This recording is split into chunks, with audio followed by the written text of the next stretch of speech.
104.9 XFM. You alright? This is Karl, producer of Ricky Gervais and Steve Merchant. They're not about today. Ricky's on holiday. Steve couldn't be bothered. So I'm left here with all the DATs. That's a digital audio tape of all the shows they've done since they've been here over the last, I don't know, year and a half or something. So we'll play you some of the best bits. Alright, so here's the first bit. I've said in the past to you, Rick, that my grandparents, so I love them dearly, but it's like for the last 30 years they've been waiting to die. I know. It's like they just sort of, it's like, you know, the novelty wore off of life. Life in the 50s. Yeah, they got kind of bored of it. Life, yeah, in the 40s it was brilliant. All sat around the old Joanna as the bombs fell, singing. They loved that. The 50s, you know, that was great as well, because that was the post-war years. It was, you know, it was a bit tight in the pocket, but it was all right. Everyone pulled together. And then the 60s came along, all the crazy music, the funny hair. Let's stay in bed. Exactly. They basically stayed in bed. And it was one Christmas when my grandmother said to my dad, what do you like for Christmas? What do you fancy for Christmas? And this must have been, I don't know, 20 years ago. She said, what do you fancy for Christmas, Ron? And he went, well, you know, I could do with a nice big kind of warm winter overcoat. She said, don't worry about that. Don't worry about that, because your father will be dead soon. It's right, you can have his. Meaning my granddad. Well, to be honest with you, my father's still waiting. Which is good news. Good news for my grandfather. Less good news for my dad. He's freezing. He's freezing. How is he today? He's fine. Oh, okay. Oh, I'm freezing. It is such a weird mindset, that. I think it's that, to me, is what sums up people from that older generation, the 40s and 50s. And it seems to me that you've got that kind of mindset. It's like you were born in the 30s. And whenever you talk of your childhood, it's like you had like a big potato to take to school. And a hoop and a stick as a Christmas gift. The other thing is, I think that that sort of generation, it seems that the man is dependent on the woman. There's a total dependence. Oh, absolutely, If she dies, he's done. Yes. He's done for. Just pine away. If he dies, she's got 30 years of pottering. Absolutely, yeah. Do you know what I mean? And going to, like, you know, the youth club and the church. I know what you mean, yeah. It's sort of like that. It's sad. Of course, it's sad for them, but it's not the end of their life. No, sure. And it sort of is the other way around. I don't know why that is. Yeah. It's terrible. That's a little melancholy thought for I know, Christmas I've really brought it. You brought it down. You've brought it down. I've brought it. This isn't a nice show at all. This is terrible. Well, we're going to have people just killing themselves. What? Right, you ready then? So, just in case you haven't heard it before, I'll give you some initials of a band or an artist. We're not doing Rockbusters now, are we? Yeah, I thought, well, we've just... Oh, no, we keep that going. Then we got... I love educating Ricky. That's my favourite thing now. Well, what do you want to do, Steve? Let's do the clues. It's just like he's sort of bigged up the prize. And so this is only by email. Give the email address out now for people to write it down now, Karl. Right, it's ricky.gervais@xfm.co.uk. ricky.gervais@xfm.co.uk. Only entries on email. Yeah. You're going to get 3 clues. You've got to get them all right. And you win all the stuff. You win all those prizes we said. Okay, Karl, go on then. Right, and just a quick example. One of the first ones we did, it was like AK, and the clue was exploding pet. Yeah. And it was atomic kitten, right? Yeah. So you understand how it works now. These are your clues. The first one, that army has got some nice trenches. That army has got some nice trenches. Excellent. Yeah. And the initials there are DW. Do you write some of the questions for 15 to 1? Go on. So that army has got some similar phrasing. Trenches. Okay. Okay. The second one. What were the initials there, Karl, on that person? DW. DW. Yeah. Right. The second one. The top of them curtains are all wrecked. All the materials all worn. He acts it out though. We've got to get him on telly. We have got to get him on telly because his little face and his gestures. That's the second one. The initials being HV. Okay. The top of those curtains are wrecked. All the materials all worn out. Right. HV. And the final one, here's the final clue. I was in Texas the other week, right? I tripped and landed on my knees in a puddle.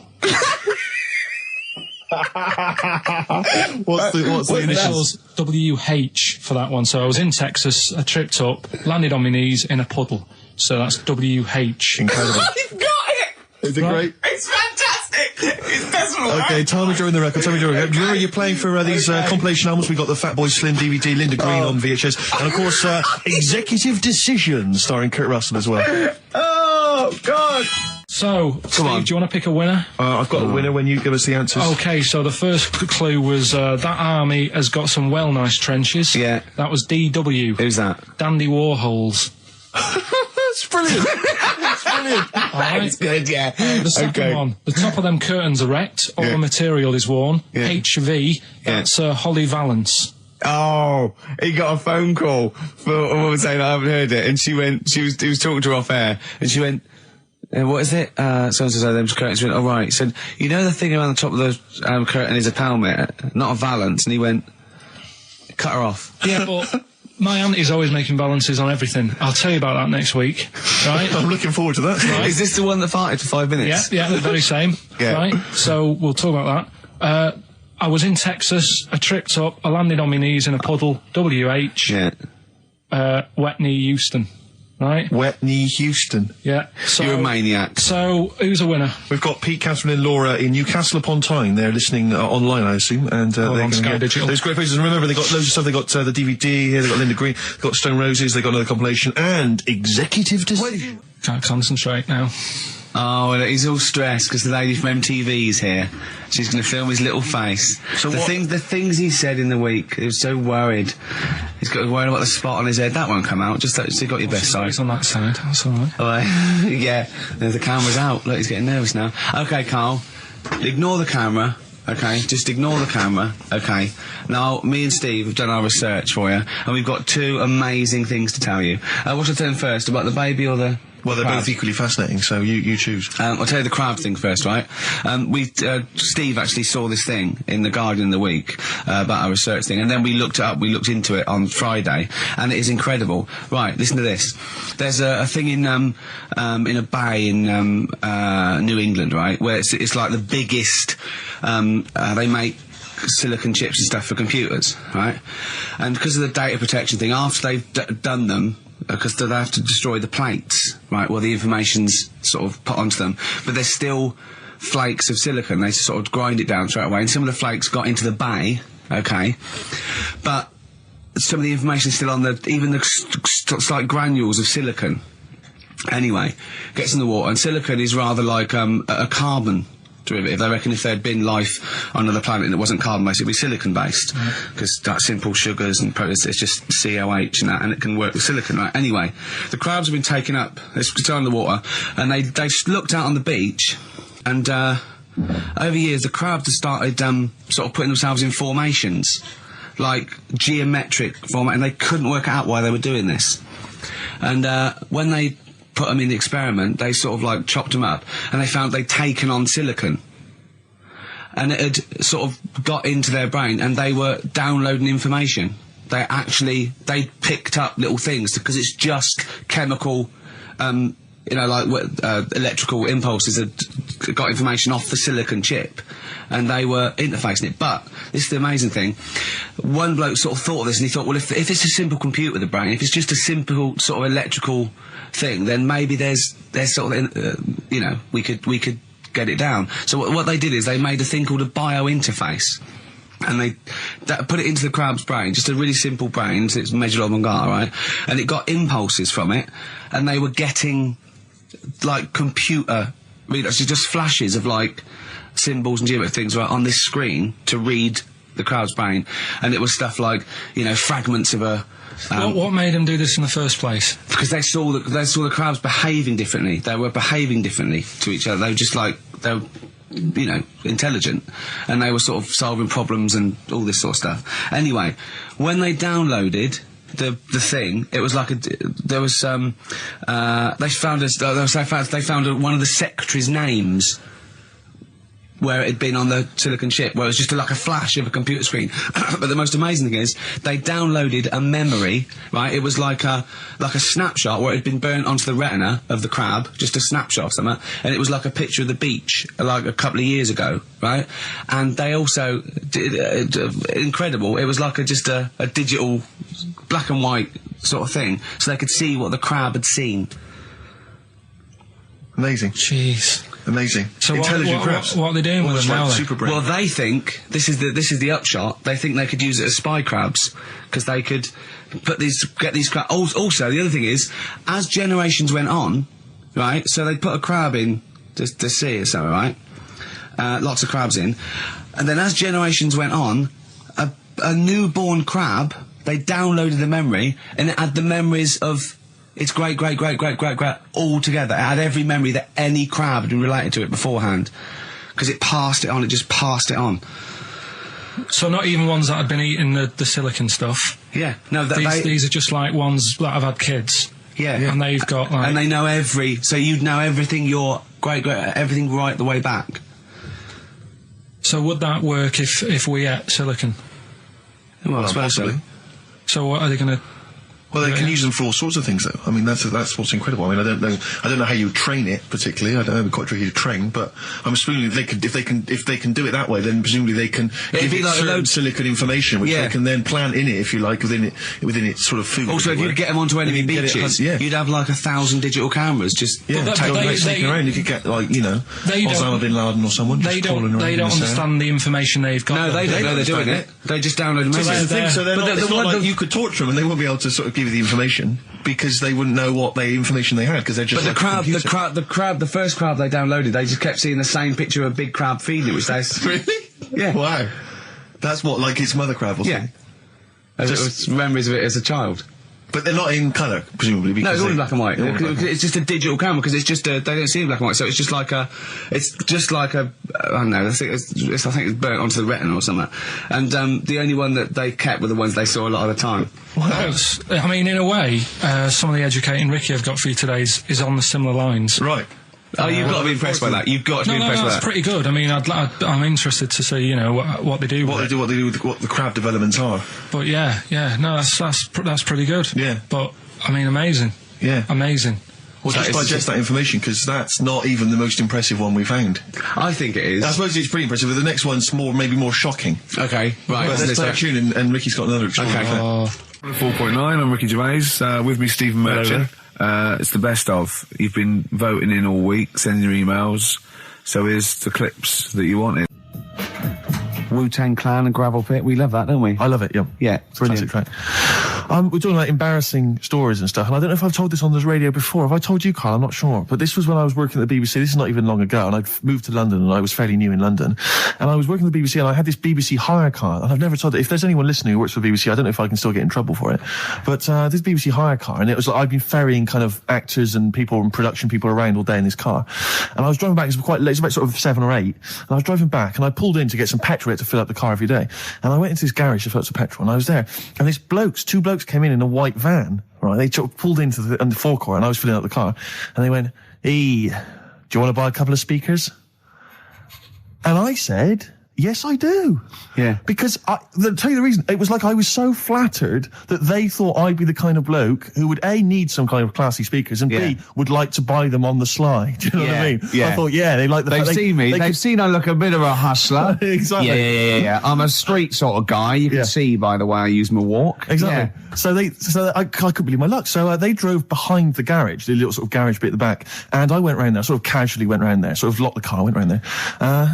They went, open the back. You had 2 speakers in there. I said, "Are you sure these aren't knocked off, mate?" He went, No. We work for Dixon's. This is the story he spun me. We work for Dixon's, right? And we're delivery men. And if we make a delivery and the person's not there to sign for the goods, then we have to bring them back to the warehouse. But if we can sell them on the way back, then that's really good for Dixon's. Dixon's must love that. And instead of thinking, are you sure some kind of troubleshooter didn't... I mean, did someone going to go into Dixon's and go, you're not getting in the garage forecourt market? Jones. Exactly. Get a couple of lads in a white van. Exactly. Yeah. So anyway, I sort of bought this story, and I was a little bit dubious, and I went, right, let me hear them then. And he wired them up to the car stereo, and boom, boom, boom, they're playing. So it was some groovy hip-hop. I was thinking, great, these guys know what I'm into. Yeah. And he's giving me the talk and stuff. And I said, I'm a bit worried these are knocked off. He went, no, listen, we got a bloke at Dixon's who can confirm this is fine, right? Phone him up, use my mobile, right? And quote this reference number, right? So I phone out, and I goes, I go, hi, some guys here in a garage forecourt trying to sell me some speakers. Just wanted to check. He went, it's fine. I went, should I just read the reference number or whatever? He went, if you want. And X14, and I'm like, yes, fine. Yeah. Okay. You know what that was, don't you? That was actually Mr. Dixon himself. Exactly. Yeah. Exactly. So I'm thinking, well, they sound great. They're giving me for a knockdown price. I'd say they were like 400 quid. They were like 200 quid or something. It was a good bargain. I was in the market for some speakers as well. Yeah. So while they were loading it's them all kosher. I phoned Dixon. Exactly. I phoned Dixon. That's fine. Yeah. So while they're loading them in the back of the BBC hire car, right? I'm in there paying for the petrol, right? And the guy who's serving goes, oh, all right. He goes, what were you doing around the back with those blokes? Right? Because obviously there's security cameras filming this whole transaction, right? And he goes, what are you doing around the back? And I went, brilliantly, there's some old mates. Some of my mates were just having a chat and that. He went, oh, right, okay, like giving me obviously the evil eye. So I went back to the van. So I'm in the car now and I'm driving with one of the blokes who's in the van with me because I didn't have the money on me. So I had to go to the cash point to get the cash, right? So I'm driving with him and the other guy's like following me in the van and he was like a northerner like you and he was giving it all the, all right, yeah, you know. I tell him, my girlfriend's a DJ, she's got some of these speakers, they're fantastic, da-da-da, and he's giving me this. And then my mind starts working. Now that I've got a bit of time to think, I'm thinking, wait a minute, this all sounds a bit dodgy. Yeah. It dawned on me, Rick. You know, Paul, are you? You're streetwise. Exactly. You're streetwise, Steve. Not only that, I was thinking, how am I going to get them home? I've got to drop the car off at the BBC. How am I going to get these huge speakers back to where I live? And how can I pay for them? Because I've just spent £100 on Find the Lady with a couple of blokes in the square. It seemed like a fair game. Some of his friends were winning. But so I explained to him, I said, how I can't get them back to like Brixton where I was living at the time. He went, don't worry, give us an extra 20 quid, we'll take them home for you. Oh, that's good. Deliberate. They do a whole service, you see. And there's also a backup guarantee. Did they have the guarantee, the 3-month guarantee? They didn't. No. But I said, I'm not sure about that. He went, well, why don't you put them in a cab, send them back, and your housemates can collect it? I was like, oh, no, there'd be no one in. And I was beginning to sort of get a bit conscious of like, maybe this was a bit of a scam after all. So I pulled into like a little side road. I said, I'm not sure I'm into this now, actually. He went, what are you talking about? It's 200 quid for a pair of speakers. It's a bargain. You never get a bargain like this, mate. I'm going, not too sure, actually. I don't think I want them. He went, 150 quid, mate. 150 quid. I went, no, he's 100 quid now to you. And I'm thinking, wait a minute, this doesn't sound like the kind of work that Dixons would be doing. Dixons don't do that when I go in. This is it. Dixons never negotiate in that way. When I go there, look around and I leave, they go, where are you going? Exactly. I go, we'll have anything then. Have anything for a So quid. I stopped the car and the white van pulled up behind me with his mates in. Sure. And I said, can you get them out? I'm not interested. And he went, 100 quid, mate. Oh, and he was just going, you tosser, you obviously want some speakers. And he was having a go at me. So I was carrying the speakers out and putting them back in the white van. And he was just shouting at me. He was going, 70 quid. I was like, 70 quid from 200. This is ludicrous. You realise that wasn't Dixon's policy then. Exactly. They don't usually shout, you tosser, as you leave the, leave the shop and walk down Camden High Street. They're not usually shouting, you tosser. You should have took the offer of like the monthly payments they've got on at the moment. So I eventually put them in there and I sort of knocked the deal on the head and I got back in my car and they were in theirs and I just looked in the rearview mirror and they were punching the dashboard like with aggression and venom, like we let that deal slip through our fingers. And I've never been so terrified in my life. I just sat there and I was just thinking, oh my God, all I was thinking now is what if I go back to the BBC and they go, we've had a call from the police, the man at the garage, he saw you doing a dodgy deal. I love it. Yeah. Well, what you do is you put the hire car in a drain in your front garden and then go in and out of the toilet, just pouring bleach down or Ajax and then never know. Right then, which leads us nicely into Knob News. Oh, it's the welcome return of Knob News. Right, okay, it's very much like the news at 10, this, isn't it? I do a bong, or in this case a schlong, and he gives me the headlines, the knob news of the day. Where have you collected all this knob news? Was there a lot of knob news this week? It was mental this week. The amount of stuff. The way it works, you give us the bong, I'll give you the headline. Okay. Steve decides which stories we're going to talk about. And now on XFM, knob news. Schlong. Man grows knob on his arm. Schlong. Man gets doctors to make him a second knob. Schlong. Turkish prisoners made hole in cell wall to produce third inmate.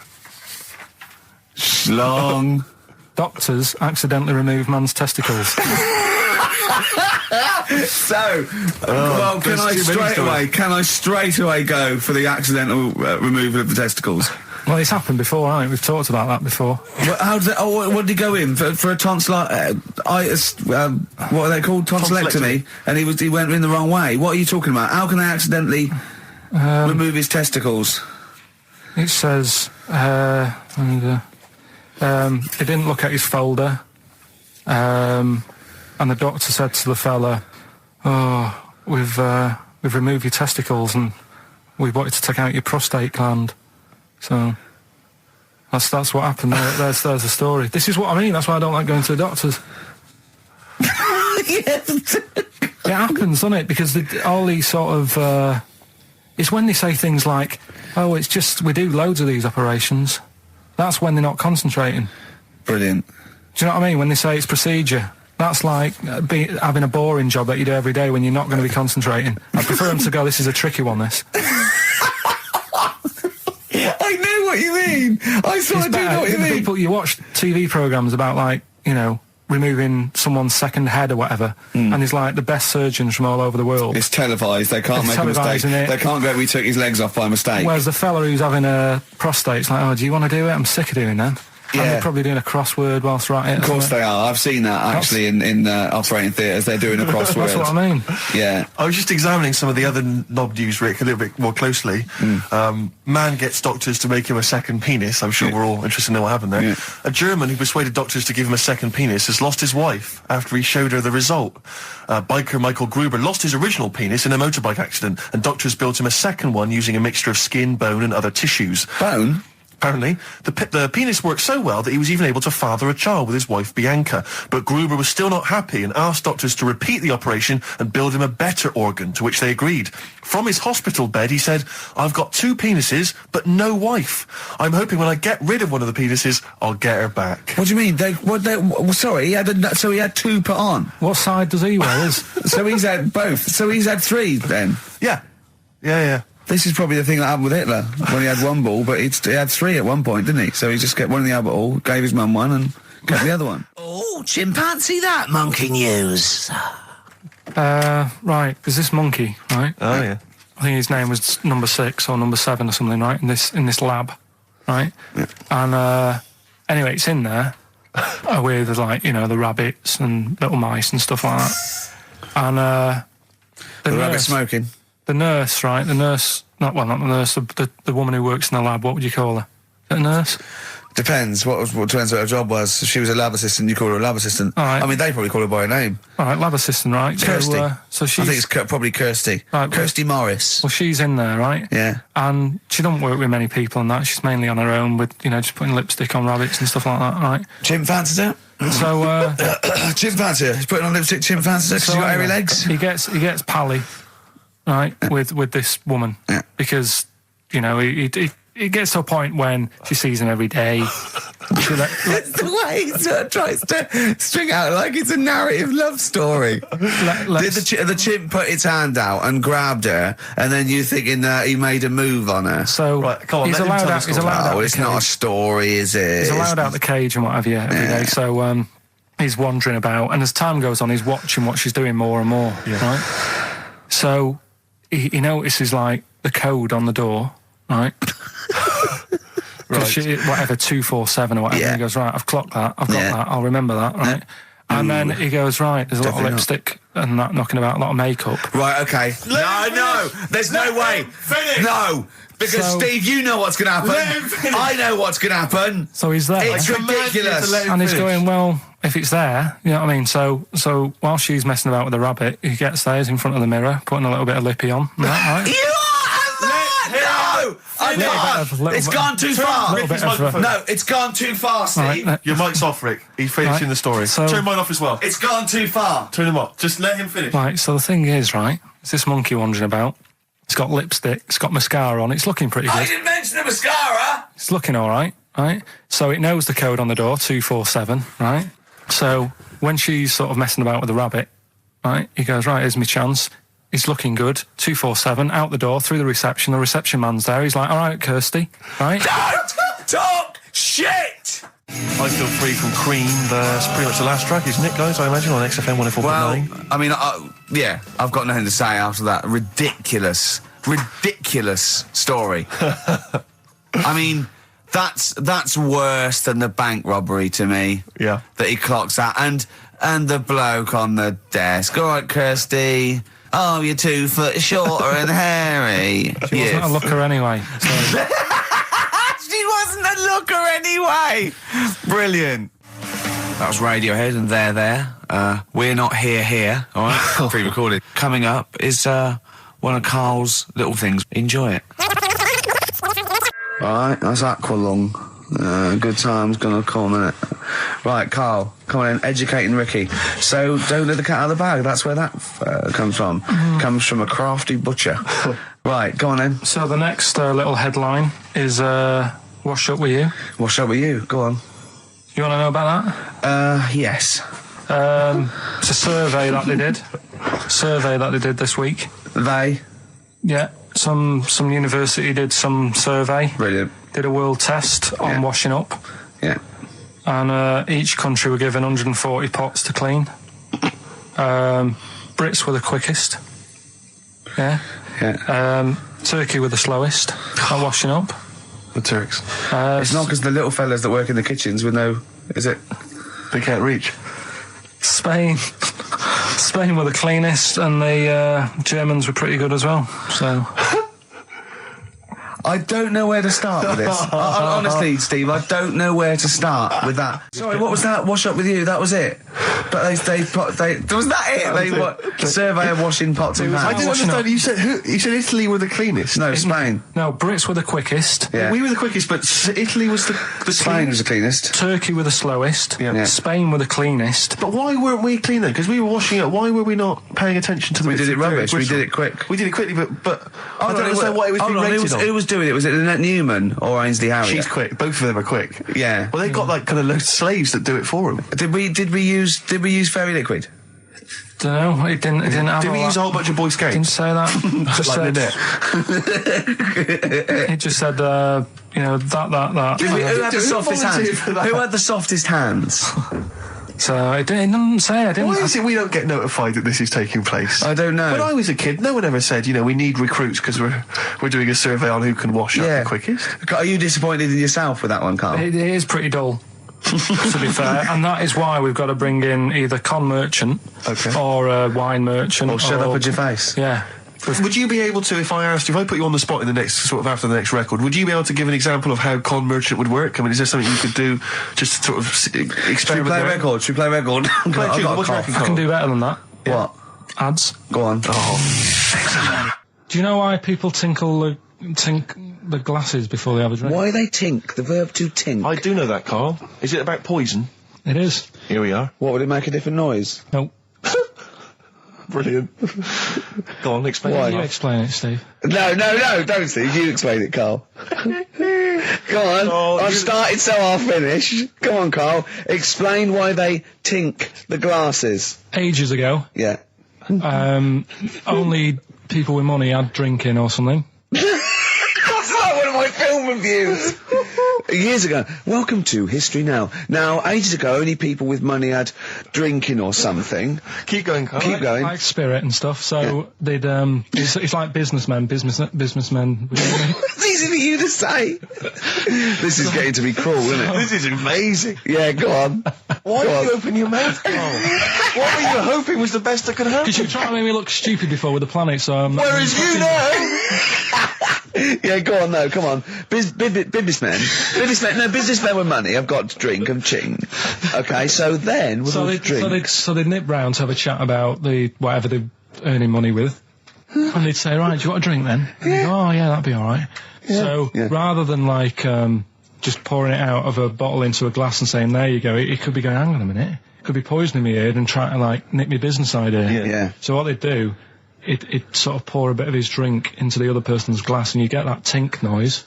And that's like cheers, No, Carl, I just have a slight amendment there. I think what it was you're absolutely right that they would then test each other's drinks to show that it wasn't poison. But over the years, that was reduced to just chinking the glasses by way of saying, let's not actually bother going through the whole rigmarole. They just did the chinking of the glasses. Yeah, that's good. It was exhausting though, wasn't it? I know. Was it worth it, do you think?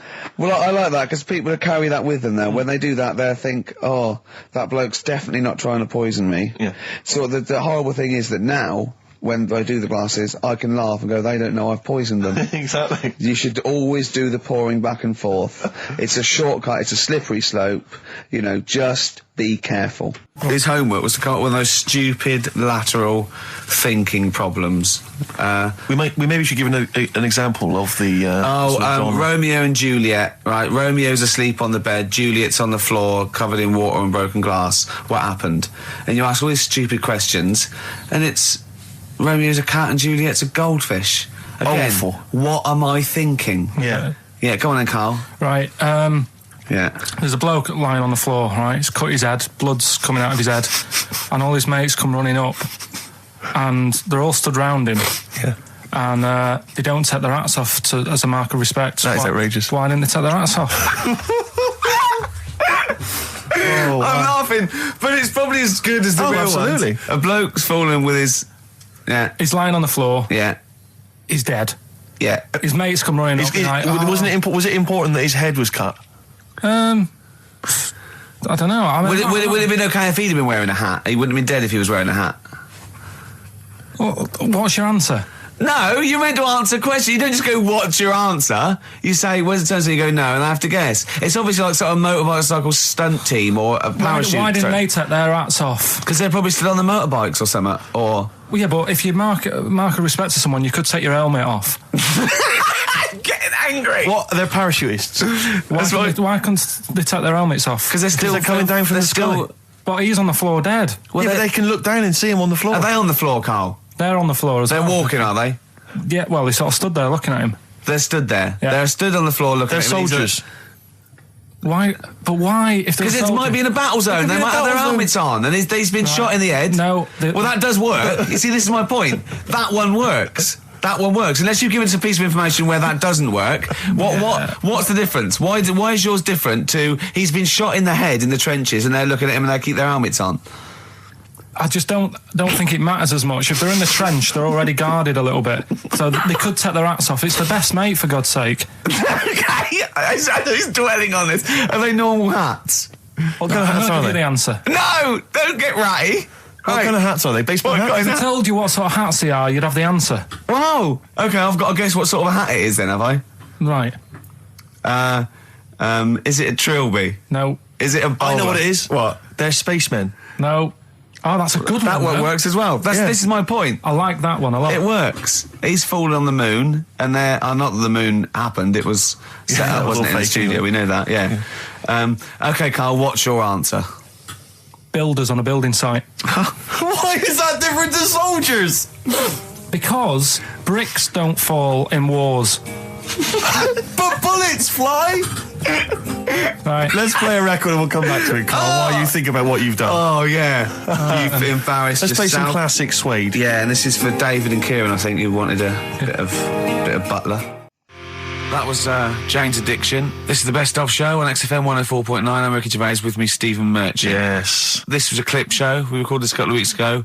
I hope you had a Merry Christmas. It's not over yet, because tonight at 9:50 is the second part of The Office Christmas specials. It's brilliant. Watch it, and we'll be back next week live. I'm Ricky Gervais, with me, Stephen Merchant. Bye. Have a great new year.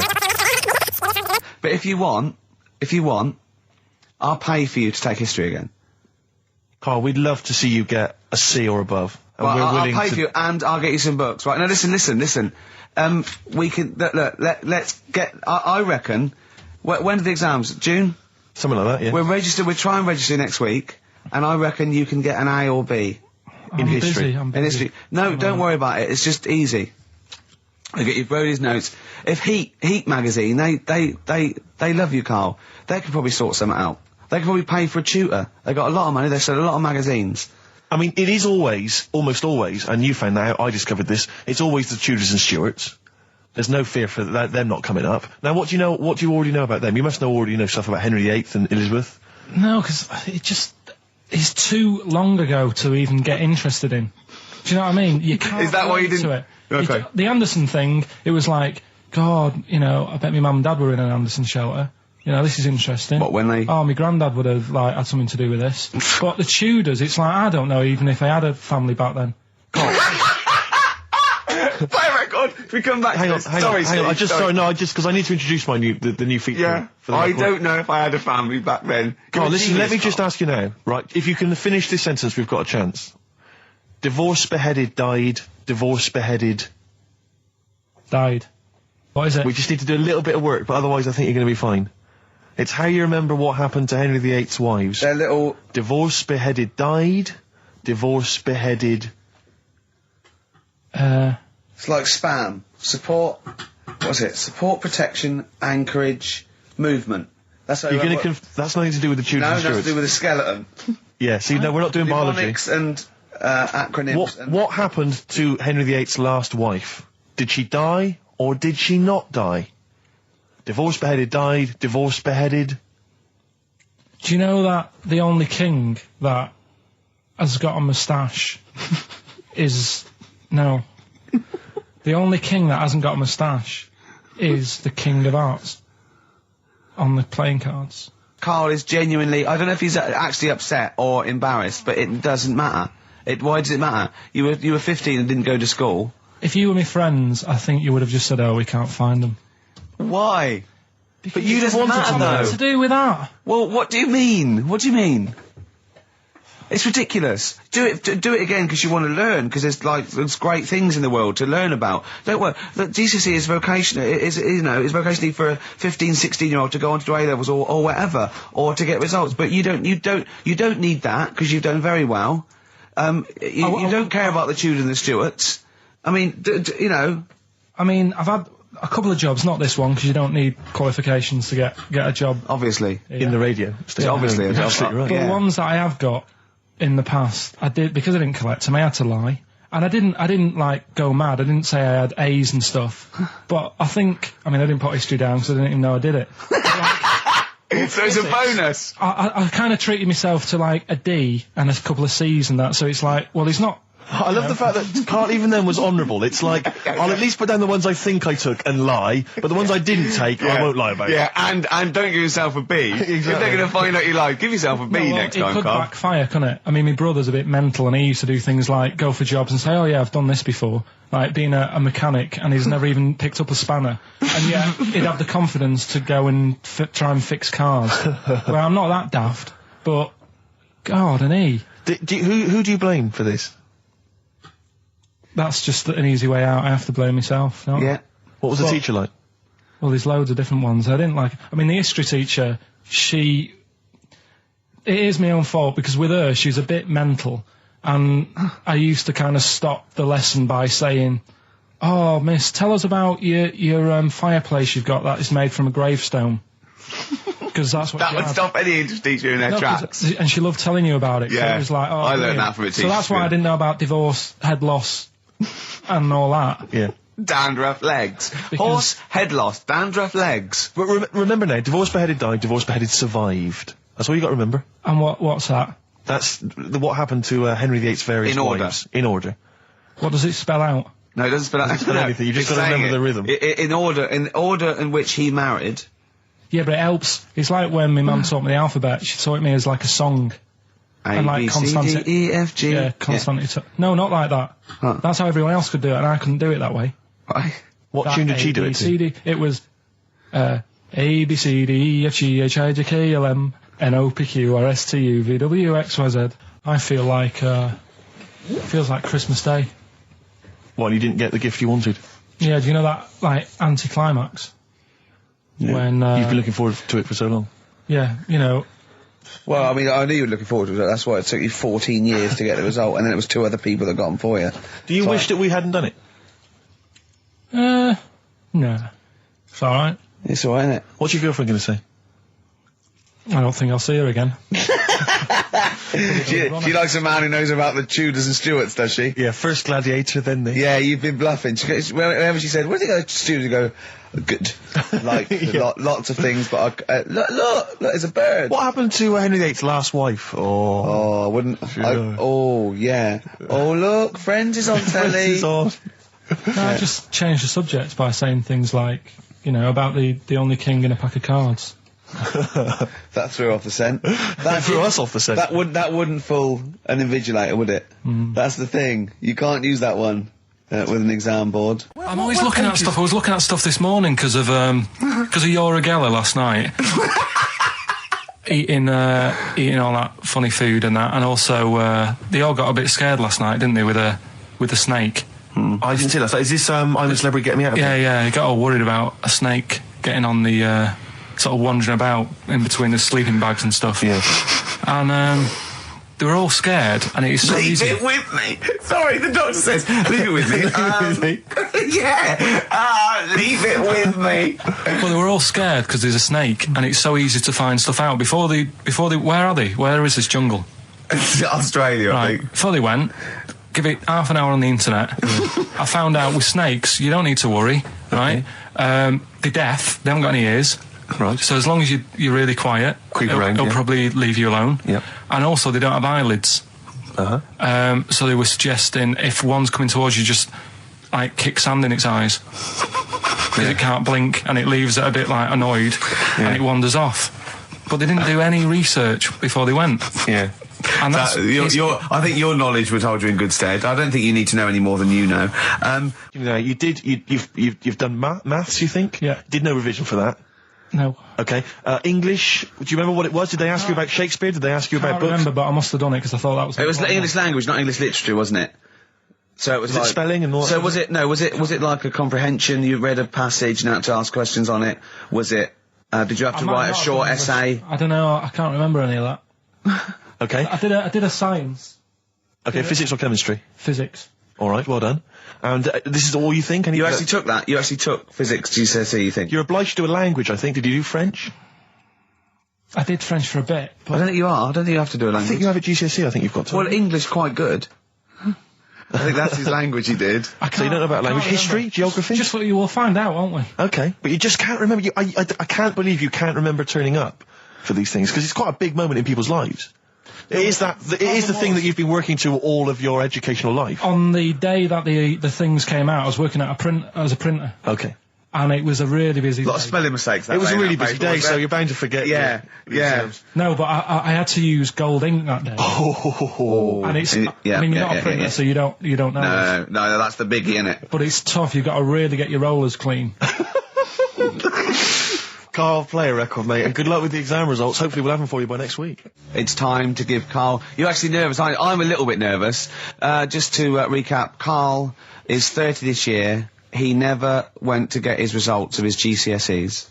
So myself and Steve took it upon ourselves to phone his school, track them down, and we actually got your results. What did you think you took? Did English, Right. maths, Yeah. art, Right. and I think I did physics. Okay. Well, you didn't do any of them. Eh? You didn't do any of them. You didn't register. You registered for one exam and took one exam and got results for one exam. So I don't know what you thought you were turning up to, or you weren't registered, or you didn't. You're familiar with the notion of registering for an exam. You have to kind of officially register in order to be eligible. What do you mean, register? I turned up for a couple. Yeah, you can't just show up. You have to register for them. You have to pay this because it costs the school money, so they have had to have paid for you if they thought you were going to pass. You can't just turn up on the day and ask for some paper at the front. I never got a letter telling me that. Well, that's because you were never at school. But you did somehow register or registered for one exam. You registered for history. It's a topic that you've always been interested in. I was saying to Ricky before, World War II, I loved it. Not the actual event. No, the but study just of it. You all mean? the stuff like, about the Anderson shelters and stuff like that. Yep. And the bombs and that. And then when I took it, it had nothing to do with that. It was more about the Tudors. So the Second World War didn't come up. You mean there were no questions about the Anderson shelters? Nothing. That's devastating. So So what are you expecting the result to be? is that seriously? Is that it? Yeah, it's the only one you took and registered. As far as the school is concerned, or yeah. certainly in Well, it's the terms only of one what that they told counts. us. It's the only result. It's the only one that counts. Yeah, you've got. I don't. Did you register for yours? Yeah. Yes. I've got certificates and everything. So what? Do you do that before the exam? Do you have to go somewhere and sign something, or? Yeah, you don't check your results and then decide if you want to register. It's not like Millionaire when you look at the question and go, I think I'll take the money. Yeah. You go. No. But anyway, you must have registered for one, or maybe your teacher put you in for I didn't do it. They must have been Someone else confident. registered They for must me. have been confident. They must have thought your best bet was history. Right. So, what did they get? You got an E, which I think, technically, is a pass. E. It's a bad pass, but there's F, How and there's much U. longer You're not going to be doing a PhD. You can get an F, right, which is fail, and then a U, which is ungraded. Now, I don't know why the U exists, because F means you failed. U is like them going, you not only failed, but you wasted my time. So, We're annoyed Yeah, that you took this exam. so you thought they'd register me to get an E? well, they didn't. Well, they think didn't. I think they were hoping. It was rather like you with the lottery. They were hoping see- for something better than You nothing. see, I assume that the man who registered for that thought he can scrape an E if Anderson shout was come up. Yeah. Well, that's it. You've got. Now, what I'd like to do, Carl, is I've started your re-education. You've read a book on Rasputin. I'll be asking you a few questions about that later. I've got another book for you to read next week. Next week, I've got a I'm little... not in the mood. What? Not in the mood. Oh, come on. Look, what's that? What does that say? It's that fella. It's the picture of the bloke that he used to use for Citizen Smith. Yeah? Che Guevara. Yeah. Yeah. He was quite happy, I think, when he found out that Robert Lindsay was involved. He went, yeah, of course you can. No worries, yeah. What are your feelings, Carl? What do you think? Are you emotions depressed? feeling? I'm just a bit annoyed because I'm sure I turned up for more, so it just wasted me time. Listen, they don't matter. I'm sure you're doing very well. You know, you can educate yourself. GCSEs are merely a step on the ladder to help you, not just for education, but, you know, they're more vocational than anything else. You're doing very well, and you're reading books. Don't worry about it. 104.9 XFM. You alright? This is Karl, producer of Ricky Gervais and Steve Merchant. They're not about today. Ricky's on holiday. Steve couldn't be bothered. So I'm left here with all the DATs. That's a digital audio tape of all the shows they've done since they've been here over the last, I don't know, year and a half or something. So we'll play you some of the best bits. Alright, so here's the first bit. Here's a problem that someone's emailed in. We're taking emails today. If you've got a problem, concern, or, you know, just a general query that you think Karl could answer for you. It could be about anything. It could be about some of the big kind of philosophical questions. Yeah. It could be you know, something to do with war or famine, anything like that. Or it could just be a personal dilemma, you know, something that's happening locally. Anyway, this seems one that I think you and your father have probably come across this sort of dilemma in the past. And I'd be interested to know what your take is on it. Let me see. This is from Lee Matthews by the look of it. He says, he lives in a suburban area where the local teenagers also live on the same road, and they're running riot. They're smashing wing mirrors off the cars. They're crashing into parked cars on their skateboards. And they're just generally making mayhem, you know, night and day.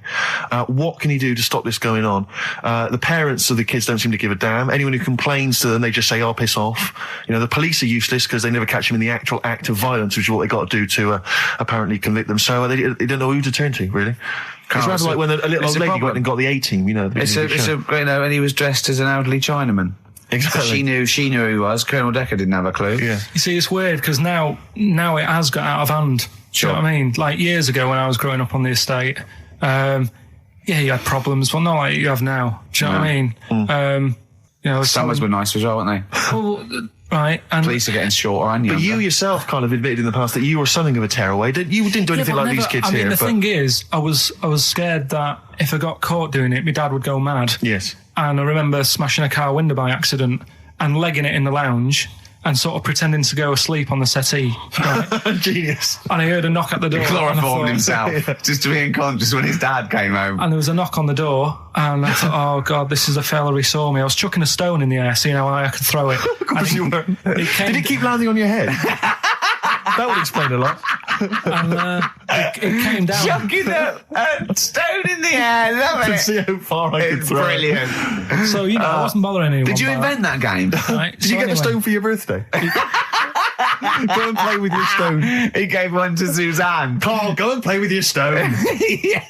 The thing is, right, and it came down at a funny angle, and Of course it did. It ate the back of this car, and the back window is the most expensive because it has that heating thing in it. Yeah. In case you got a frosty window. Yeah. So I thought, oh God.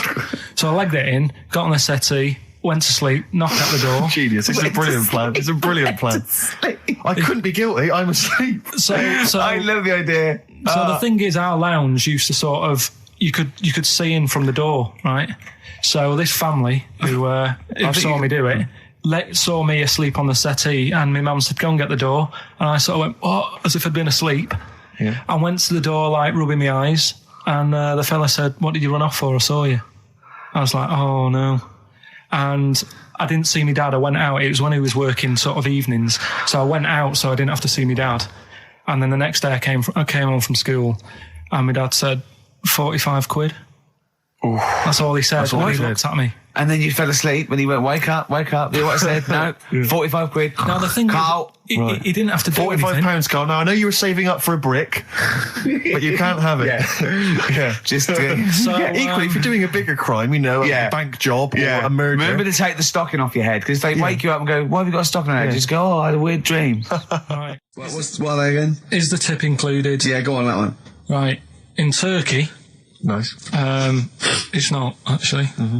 That's where I went, and there was little fellas after Suzanne in the kitchen. What? What do you mean? We went to Turkey. You went to Turkey and there were some little fellas. Well, they had quite a few sort of midgets working in the kitchen. Why? Is it a theme? No, Was it a theme holiday? I don't know. Might get them cheaper or something. Was it?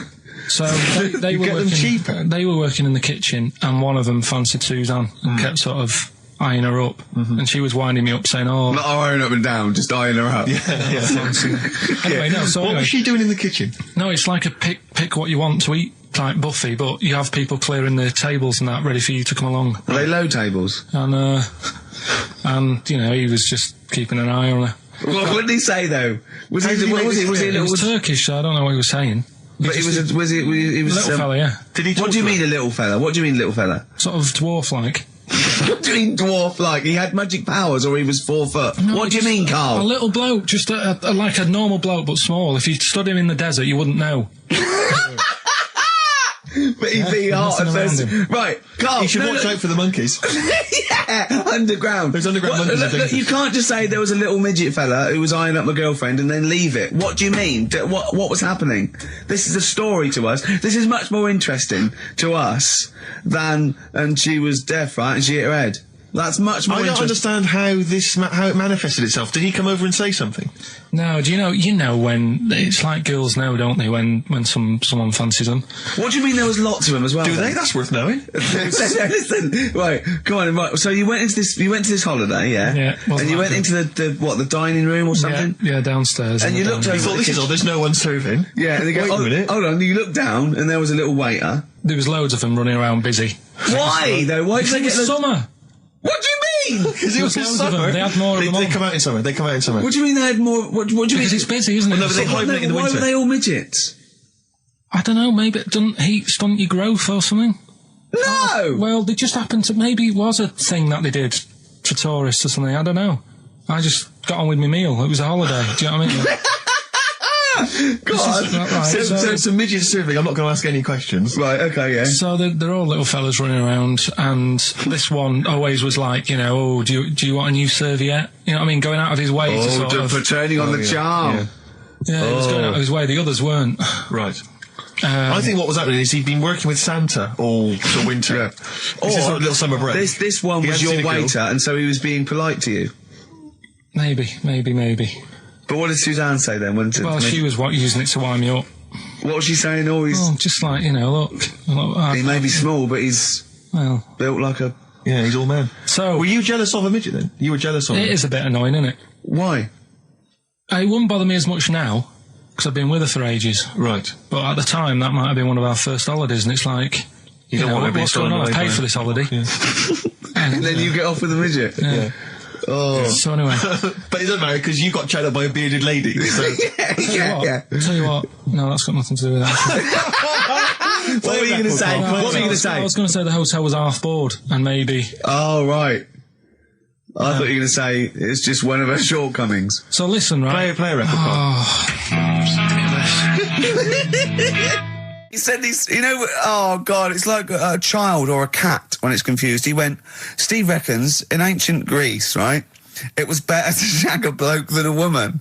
And I went, well, yeah. I mean, that's about the male being sort of a first-class citizen, much better, wasn't it? An aspiration the to point sleep with a was, Carl, beautiful man than a beautiful woman. Women were lower class citizens, Yeah. so therefore men were seen as higher class. So to have sexual relations with a man there was no shame in that. No. In fact, it was looked upon. And I as a said, good well, ancient Rome. I said, Nero, he'd sit in his big jacuzzi and he used to get, pretty boy men to just go into the water and just nibble at his testicles while he was having a wash. He didn't do that.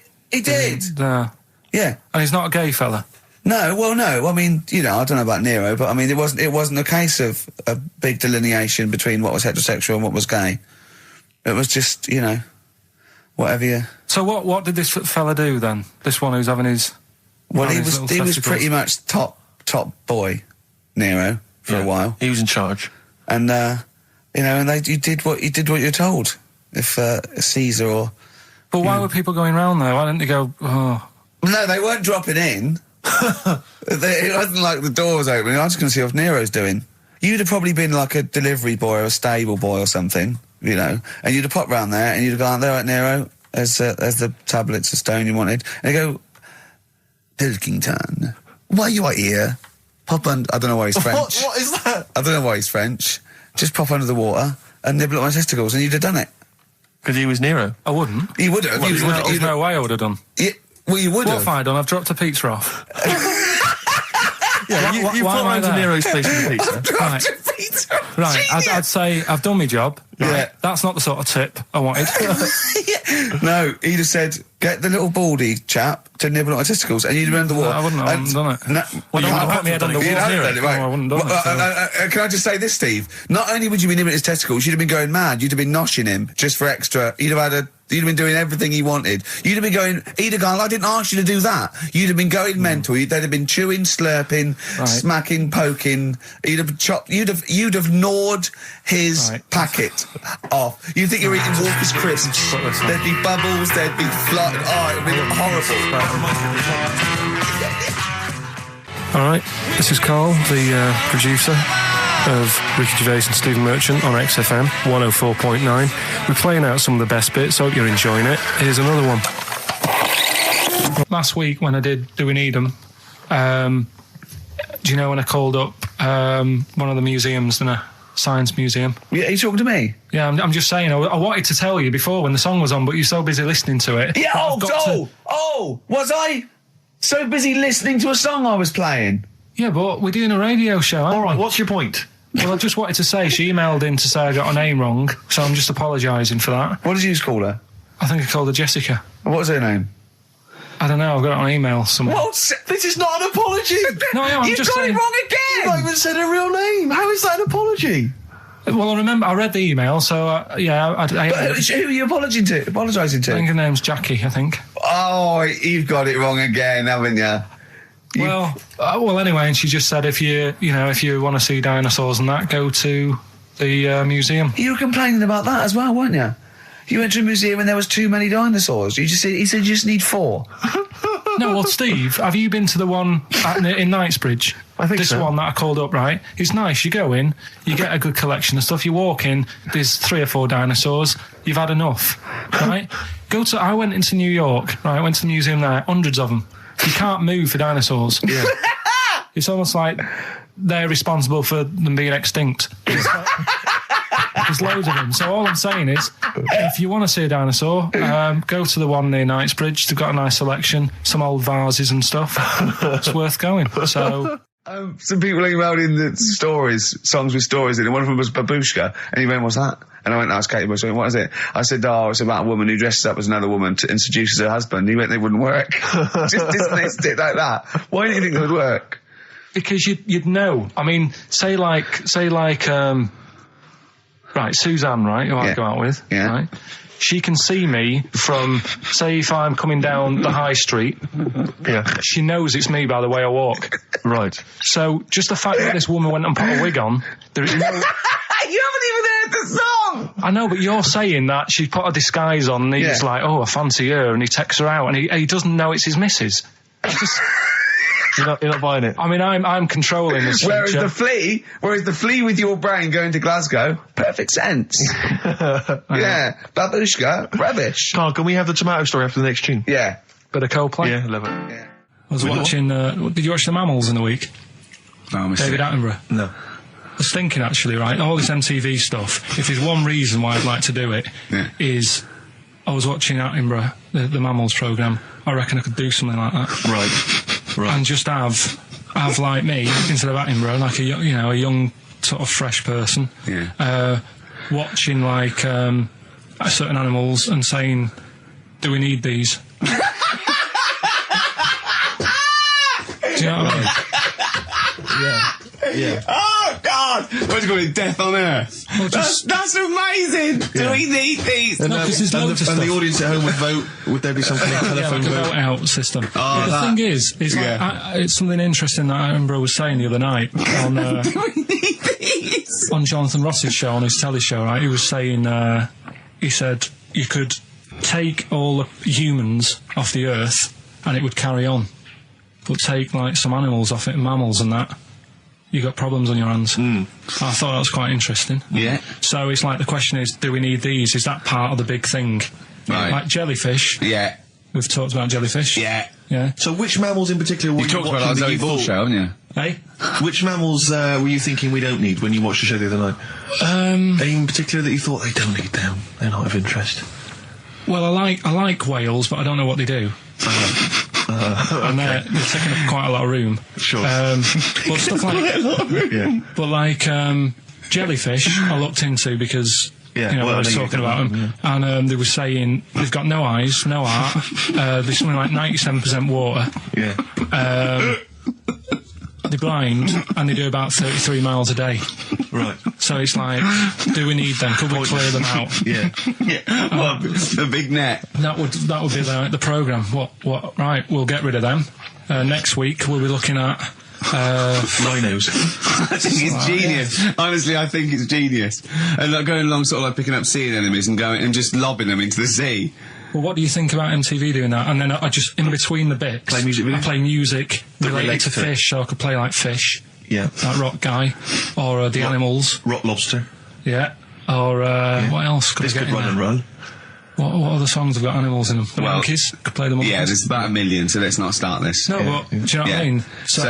So do we need this? So MTV flies you around the world And to the you- most incredible exotic locations. You sort of climb up a tree or whatever, and next to, I don't know what lives up a tree, some kind of rare parrot. You say, look at Sloth. that, it's colourful, Sloth. it's Oh, interesting. you like sloths, don't you? No, they just live up trees, but I'd say, do we need them? Why? Well, what do they do? What do you mean? What do they do? What do you want from an animal?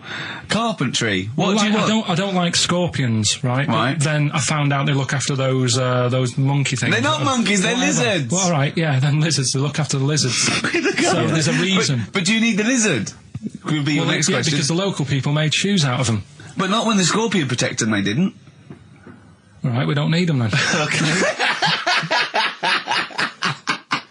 So ultimately, would anyone decide? I mean, do the animals kind of get a chance to mount a case for their survival? I mean, is there maybe someone that comes into their corner and sort of defends them? I'd have like a David Attenborough type character who says, Right. well, they do this, and I'll go, yeah, but do we need that doing? Yeah. Yeah. Okay. Yeah. So what does an animal need to do in order for you to feel that it sort of gets a chance of life? I mean, like a pet, like an animal, like a dog maybe, or a cat. I mean, they give a certain affection to its owner. Is that a valid reason to survive?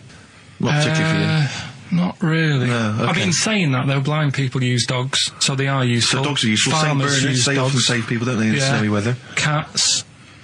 I'd have to think about it. Okay. Keep the mice down. Yeah, but you got rent a kill. So Okay. what I'm saying is something that will affect the world. Right. I think you'll find everything does. Except Carl. I'm not sure what effect he's having on the world. I'll tell you what though, Steve, right? Did you watch the mammals? I didn't see the mammals. They had bison on it. Right. The weirdest looking things you've ever seen. Yeah. They've really Again, got you're on dangerous ground here, Carl. but they've really got it's like, decide what you want to look like. It's just a mismatch of stuff. It's got a really big airy head. Yeah. Unlike you. Sort of bald at the back. Right. Sort of It sounds like thinner. someone you went to school with. Was there two of them? Ah, brilliant.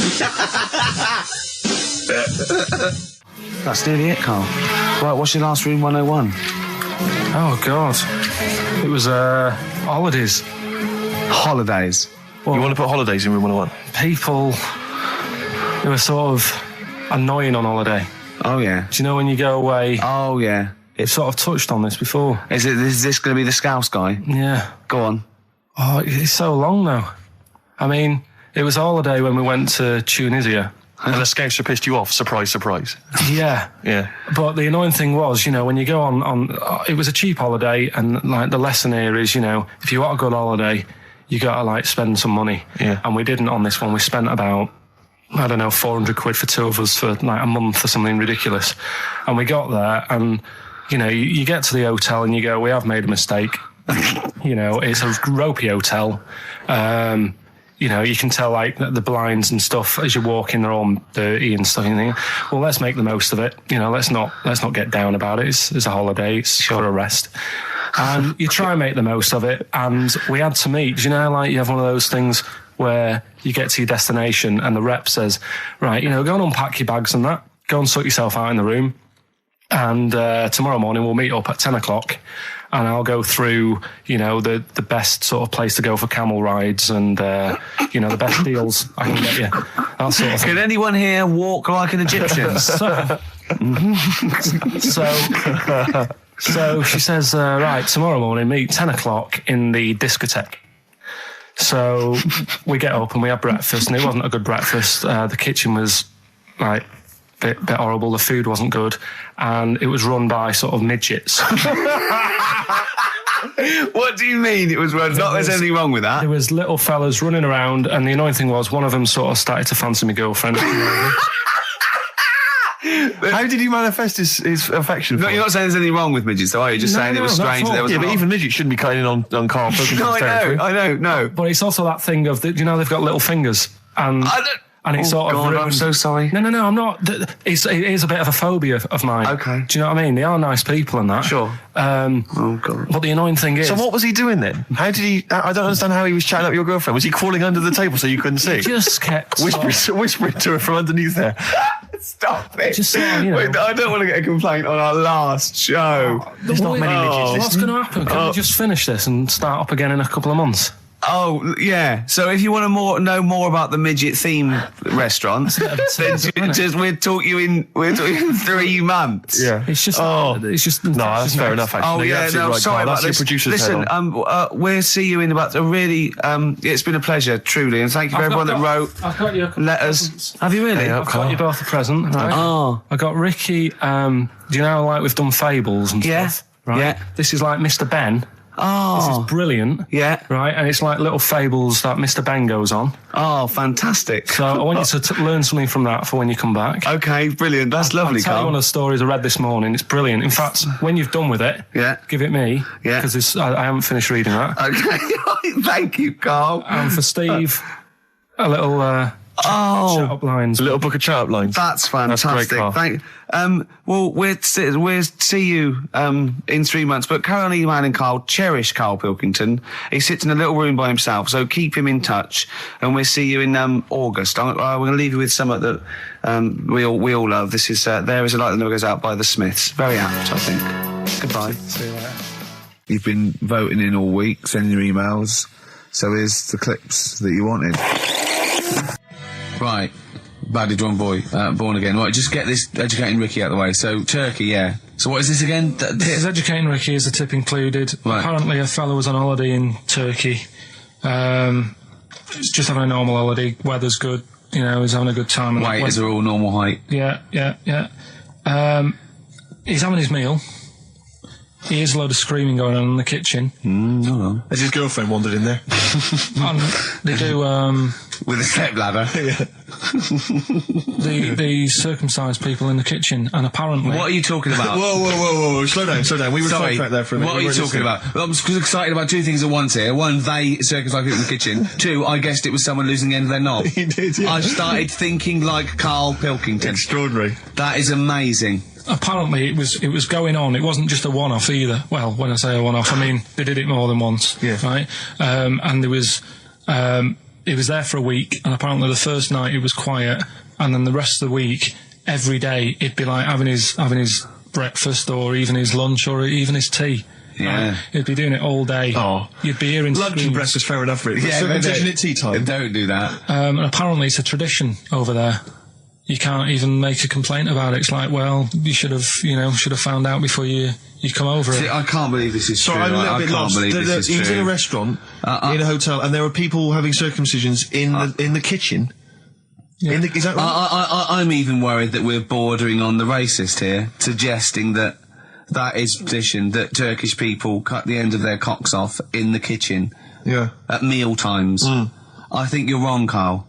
This just sounds ludicrous, Karl. No, I don't think it happens everywhere. Right. I think this Just in Oh, particular this at this restaurant. hotel.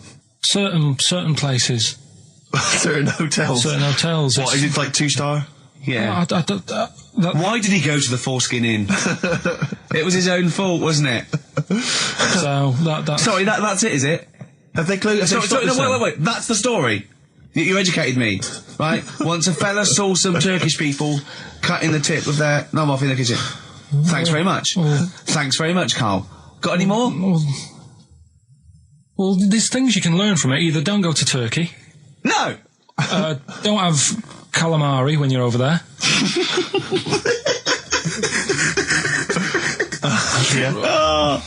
Carl, you've done it again. Well, So we get onto conversations. Talking about, he's asking me stuff about evolution. Tell me that. Why did the giraffe? What's that rubbish about the giraffe getting a long neck? I said, well, it didn't try and get a long neck. It was selected because, Anyway, I went into evolution for him, and he said, but why would evolution do that? I went, well, you think that evolution didn't do anything? There's not this consciousness, there's not this will that a giraffe has to stretch its neck to reach the leaves. One had a long enough neck to survive and pass it. He was going, yeah, but why did evolution? This isn't. But by the way, this isn't the most stupid thing. This is warming up. This is about 8:45. Sure. Right? He said, why didn't evolution make a giraffe good at carpentry so it could build a ladder? Right. Yeah. Okay. No. All right. Okay. So he's thinking around it. He's trying to pick holes in evolution. Yeah. We get on to, I said, well, things are, I said, we can see the speed of evolution in lower life forms like bacteria, viruses, they evolved. That's why soon we won't have an antibiotic that can kill some certain bacterial strains. And he said, and this is about 11:30, then I said, I'm going to bed, right? He said, in the future, they reckon that you'll be able to wake up and eat a yogurt you can have a chat with. I don't know what that means. let's put a song on, right? And we'll come back to it. So you're going to because- explain that? Yeah. You've got an explanation?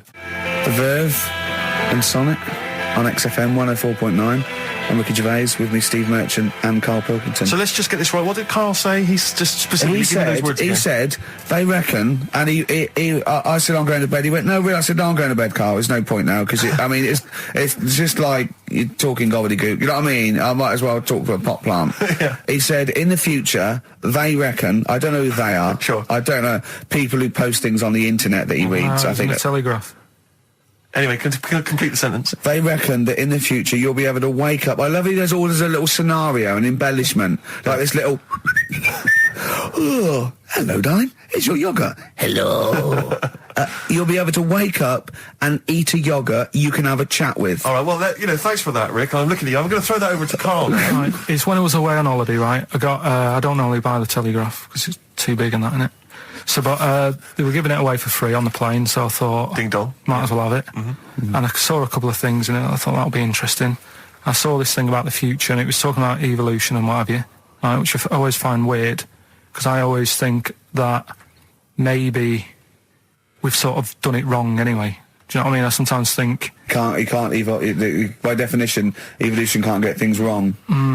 Things change, that it's not successful, it can't pass on its genetic material, but if you're around, it's working. If you're around, it's working. Slugs are as evolved as they need to be. Slugs are as evolved as you and well, me. that's true enough. Yeah, no disrespect, but it works. It works. Sorry, they're but around. anyway, what's your point, Carl? No, I mean, I think we probably would have been better off staying as a fish. Just because there's more water than land, isn't there? Right. And you wouldn't drown. This is why I went to bed. No, I can imagine. I'm thinking of dozing off now. No, but do you know what I mean? From, what was it? It was bacteria, it was fish, mermaid, man, onwards and what have you. So anyway...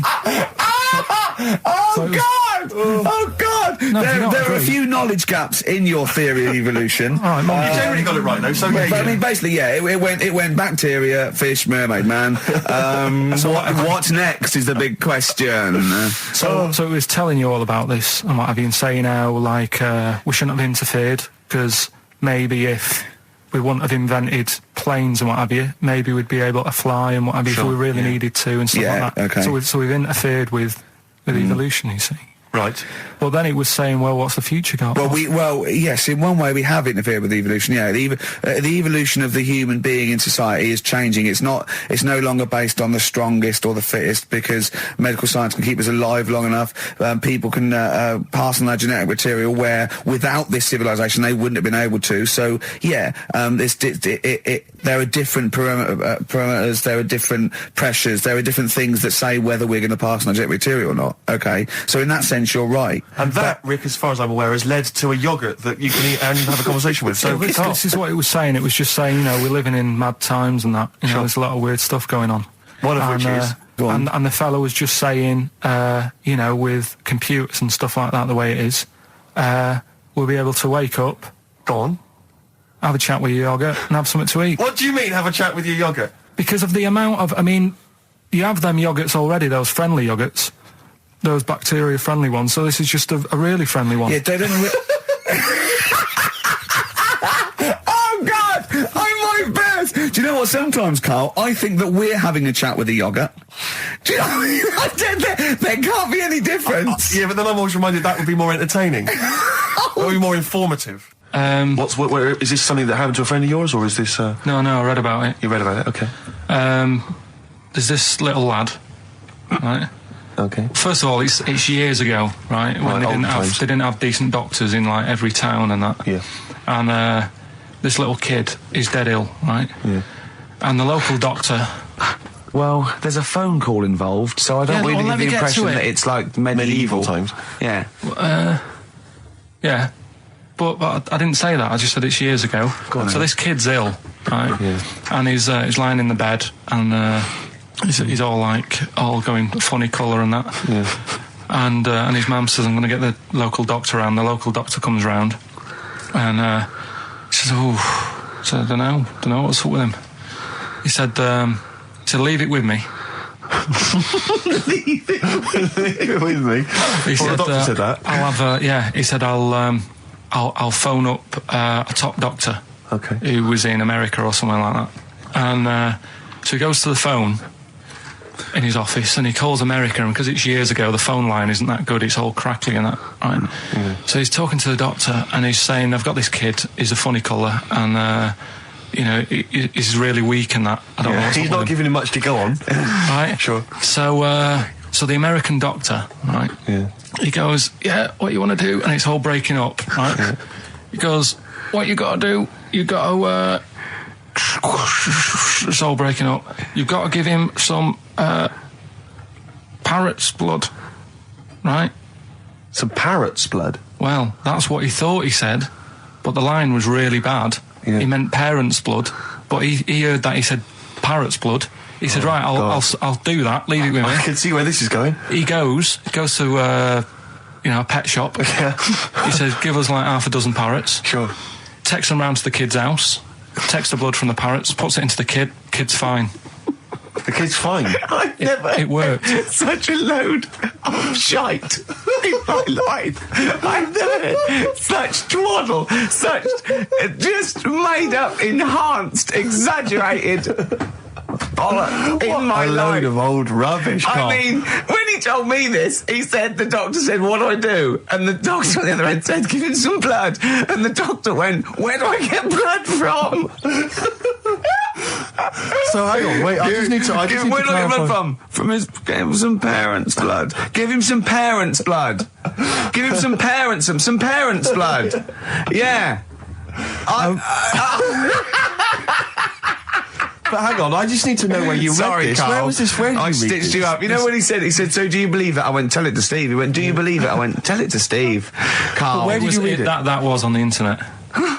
What? About Where is it on the illnesses. internet? All right, XFM 104.9, Ricky Gervais, Steve Merchant, Karl Pilkington, not here. It's the best of. You've been voting in all week, sending your emails. So here's the clips that you wanted. And just remembered recently, actually, I was on a train coming back from hometown Bristol, and I was on the train, and this girl walks on, good-looking girl. I thought, hey, a largely empty carriage. I'm thinking, my luck's in, you know, because I take every opportunity, Carl. That's the thing about me, you know. I don't choose. She was a good-looking girl. She sat down. I thought she sat down right near me. I thought, brilliant. As this guy comes up behind her, and says, I think it's probably a boyfriend or something. Sits down next to her. And I listened in on the conversation, you know, obviously, because I'm pretending to read. It was very clever. I read the same page for hours. So I was pretending to listen. I was listening, but pretending to read. And I realised that it's not her boyfriend or anything. It's just some guy she's met on the platform. And I'm thinking, brilliant. If she's the kind of girl who's just going to start talking to someone, you know, on a platform, on a train, brilliant. I'm going to be in here. Because he was only going one stop. So I'm thinking, what's the worst that can happen? He'll nick off. You know, I'll get chatting to her. You know, and who knows? I could join the Is there a train equivalent? Foot High Club. The Foot High Club, brilliant. And so I'm excited, I'm listening in. And it turns out that they're both kind of graduates who've just finished university, or they're coming to their finals or something. And they're chatting away, and he's making a couple of witticisms, and she's kind of tittering at his jokes. I'm thinking, well, I'll tell you this, if she's laughing at this kind of material, I am going to blow her away, with my kind of anecdotes and wry observations, It was weak stuff, I got to be honest. Really? He was coming out with nothing. He was running on empty, as far as I'm concerned. Yeah. And she was loving it. So I'm thinking, brilliant, I'm going to be right in here. And then they get moving on to higher brow things, and I think she was going to study kind of Marxism or something like that, or communism, something. And she was asking him, by way of conversation, she was asking him what he knew about Marxism, And he was fumbling for his vague knowledge of it that he had in his life. And I'm just sat there thinking, come on, love, in any given capitalist environment, the proletariat will revolt against their oppression by the bourgeoisie, and after a brief period of socialist rule, emerge as a classist society governed by community cooperation. Well, if that sort of talk wouldn't get a woman hot, I don't know what you'd use then. If Marx and Engels is not going to get a woman sweaty down below, then nothing is. Then my name is You're not just Steve biding Hawking. your time. Exactly. I'm just going to go in for the kill any minute.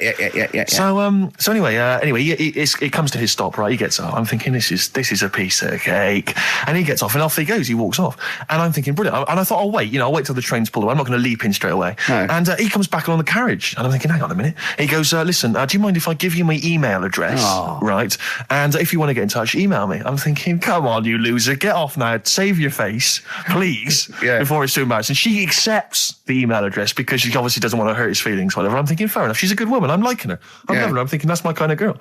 So anyway, he gets off. I'm sat there, the train pulls away. I'm thinking, I'll wait a few minutes, I'll just, give it some time. Her phone rings. It's her friend on the phone. And she starts saying, and I was listening in, and she was going, just met a guy on the train. I'm thinking, that's true enough. She goes, he was a good-looking guy. I thought, you're having a laugh, love. To be honest. Because I was looking at him, and she said to her friend, he looks a bit like tennis player Boris Becker. I thought, you should be so lucky, frankly, because I saw him. He had awful facial hair, if that's what makes him look like Boris Becker. A terrible little goatee beard. It was laughable. I thought, I don't know. And then she goes to thing, and she's like, I met him, we got chatting and stuff, and she was going, it's not often that you meet someone, generally in life, who's, kind of thoughtful and intelligent and funny. I thought to myself, I'm not even going to waste my time with you, love. Frankly, if that's what you thought of him. You just walked away. And I'll be honest with you, I didn't even bother talking to her. No, you were just didn't even waste it. my time with her. If she thinks that bloke is not only great looking, funny and intelligent, and she got on well, and he was polite, and it was a chance meeting, and he thought, and she thought that you were like a freaky looking dog who didn't even have the nerve to speak. That is what she thinks, then I don't want to know her. I couldn't. You walked away, and good luck to you. And I have my dignity intact. Yes, and she's nothing. And Karl Pilkington with his brand new show, What's the Song? What song am I thinking? No, I mean... You're nervous about this, aren't you, Rick? I am. You're worried. Well, because I've heard some of these clues before. And they're ramblings... Sometimes they're close to ramblings of a fool. Right? And it really is like those, what am I thinking? Yeah. I don't know, though. I actually was genuinely impressed by Born Sleepy. I have to give him the benefit of the doubt. That's one of the better ones. Because that was short, sweet, and it worked. Some of these, you say, they're not going to be quite as pissy. Some of them are like Emily Bronte novels. Now, listen... We're just going to go for it then. You do it, and we just get people to call up because I want to see the general public's confusion of trying to work out. Why don't you give us your next clue, and then we'll play a track, and then we'll hopefully have people on the line after the track to try and answer it, and you can recap briefly. So give us your clue now for what song am I thinking of? Right, this one. It's about a woman. And she's just normal, nothing wrong with her, or so she thinks, right? But there's the twist. Is this like the Tales of the Unexpected? And she's got she's got her mates and she's having a normal life, having a good time and that. And then this thing happens, right? And she starts to stink. And she can't have a bath, right? And she really wants to have a bath. She's dead sweaty and stuff. She's going about her daily stuff. She can do everything else normal. She can eat, she can talk, everything. But for some reason... she can't have a bath. Is there a coal mining husband in the bath? Yeah. Is this Born Stinky? She can't have a bath. So a woman can't have a bath? Yeah. Or a shower. She can't. Okay, leave it there, Rick. Don't try and guess. It's not for us to guess. The general public can phone up and ask questions, so I just go for it. I'm not sure they can they? I think so. Otherwise, we don't want just people just phoning up and I'll tell you what about this? Why don't they can ask one question? Yeah. They can ask one question of Karl, then they have to make a guess. Okay. 08700 800 1234. Have we got someone on the line now? We'll just go let's do it. for Let's it. go for one. Let's Let's go go for for it, one. yeah. This I'm is excited. edgy radio. This is Letting Carl dynamite stuff. live. Go on. Hello, XFM. Hello, I'm ringing about what's the song? Absolutely. What do you think? Well, I'm going for Dirty Diana. Dirty Diana. See, that works. That's a great guess. It does. Yeah, but it doesn't work because why can't she have a bath? Okay, so the answer is in I was going there. to ask you. Well, that's your one question. That'd be the answer. That would be the answer, I'm afraid. What was your name? Shelley. Shelley, thanks very much. Shelley, I'm I afraid the answer- should tell you that, you know, that you should never take this personally because no one can really get into the mind of Carl. So don't, you know, beat yourself up about this. I don't expect anyone to get these clues. No. So well done. That good is a guess. fine guess. A strong Thank you. guess. Thank you. Okay. Anyone else there? Let's hello, XFM. Who's that on the line? It's Chris. Hello, Chris. A question for Carl? Before you give us a guess? I haven't thought of a really good question or anything yet. You just want to go for the guess? No, what I thought was, I'm sure Simon Mayo used to do this when he did the breakfast show on Radio 1 years ago. No, it didn't. So you've just pinched this idea, Carl? If you're going to rip someone off, Carl, do not rip off Simon Mayo. I haven't ripped this off. I thought this was a new idea. I was going to do it with sound effects instead, but that's Yeah, he used to do that, and he used to get his team to play other characters. In the You story. idiot. Well, no, hang on. Not you, Chris. I'm saying you idiot to Carl. Yeah, but nothing's new anyway, is it? So I'm not getting annoyed about it. Very true. What do you think the answer is? Is it Cornflake Girl by Tori Amos? Good answer. She couldn't have a bath because she'd go all She goes floppy sloppy and and that. then go down the plug hole. Good answer. She's all soggy. Yeah. So It's not, is it Cornflake Girl? No, it's not, but That's a great answer. It could have been. All right. Okay. You're already seeing the error of this, aren't you? I think this is great radio. I'm know. really hooked on this. I'm But genuinely excited This now. is really like that. Those so-called lateral thinkers. A man got into a field and dies. Why? Yeah. He ran out of air. No, Yeah. not the one I'm He thinking was of. shot. No. Yeah, That was a good Well, answer, but couldn't like Simon Mayo sue you or something for doing it? Will you stop? Don't mention that. Yeah. Listen, I think if you're going to steal ideas from someone, it should be a brain box like Mayo. I mean, he's the man who's The doing only it. example of one I can ever remember hearing in his show, because I was quite young then, was some people were pretending to like tap someone's phone or something, and then they got caught, and the answer was just bugging by whistle, because they were... Genius. That was absolute genius. That's Yeah. absolute genius. See, Chris, we're gonna- I don't know Carl, if that's the sort of Carl's ever standard done you've got to that. come up against. Yeah. Thanks very much, Chris. the phone lines are hot. hello, XFM. Hi, is it Candy Perfume Girl? Is it what? Candy Perfume Girl. Candy Perfume Girl? Yeah, Candy Perfume Girl. Is it? Well, who's that by? Madonna. No, it's That sounds like an obscure album track. No, it's Wow. just one of her songs. just That think is it. about it. She stinks and everything. She's a normal life. I didn't say she was a sweet or anything. But for some reason she can't have a bath or Is a this shower. a big song? Just to give him a clue. It's a bigger song than Candy Sweet Girl. Thank you was very a much single. indeed for your guess. It clearly is Thank right. you. Cheers. Sorry. Okay, one more, then we go to a record. Come on. Okay. Go on. Hello, XFM. Carl, Yeah. is it High and Dry by Radiohead? High and dry. High and dry. Now that's great. She smells, which is another word for high. She's dry because she doesn't have a shower. Carl, if it isn't that, yours will never be as good as that. He's the winner. Whatever you're thinking of, that clue is brilliant. What's your name, mate? It's Richie. Richard. I mean, you can't beat that. That's a bit too lateral. Don't be stupid. It's perfect. He's made yours into a clever clue. He's made high, she smells, dry, she never gets in the bath or shower. It's not that, is it, Carl? No, it's You not. don't even get that, do you? Not Have really. you ever heard of the word high being used to mean sort of smelly? No. No. Oh, what? That was where you went wrong there, mate. Richard, I'm declaring you the winner, even though that isn't the I answer. don't think Thank we you. should give up this early. Can we Rick. just let's play a song and, Let's play a and song. give it one more chance because Yeah. if people think about it, it is really easy. I'm not going to find out the answer now because I've got to go out. Okay, we'll do it very quickly. Stay in for 10 minutes. We're just going to play a new Coldplay track. Aren't Okay, we? let's hear Brilliant. Coldplay and then we'll come Cheers. back with this. Carl, it was you that worked out the maths and worked out I was 28 because they just worked out I'm 27. You are 27. No way. Yeah, I asked you, didn't I? And I Yeah, said, because, no, but what I sort of questioned was, I said, well, if you're 27 today, that means last week you were 26. well done, yeah.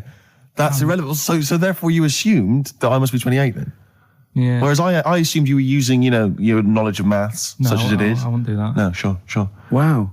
I actually got lost in that conversation because I genuinely didn't know what he meant would mean last week you were 26. I don't know what that I meant. don't know what it meant. Wow. Well, it is Steve's birthday. But he would have been 26 last week. Sometimes you genuinely frighten me because it's those staring eyes. There's nothing behind him. It's this little bald head. Looks like Davros looking at me. Genuine fear on his face when he enters into a conversation with another human being. What bit don't you understand? If he's 27 today, he would have been 26 last week, and he doesn't look 26. He didn't look 26 last week. He looks older than 28 today. You've started on his birthday. You're still having a go at him. Carl, I don't look like the kind of hot stud that I actually am, but face facts, that's the truth, mate. Yeah, live with it. Get with the programme, jeez. Well, let's have a little bit of cake. Okay, oh, that's appropriate. See the what I birthday. But you mean the band, don't Yeah. you? Not the cake. You haven't actually bought cake, have you? Got anything at all? Jet, are you going to be my girl on XFM 104.9? I'm Ricky Gervais, with me Stephen Merchant. Over there, little roundy bald head of Karl Pilkington. Good news and bad news. Good news is, boys are back in town. We're here for 2 hours. Hello.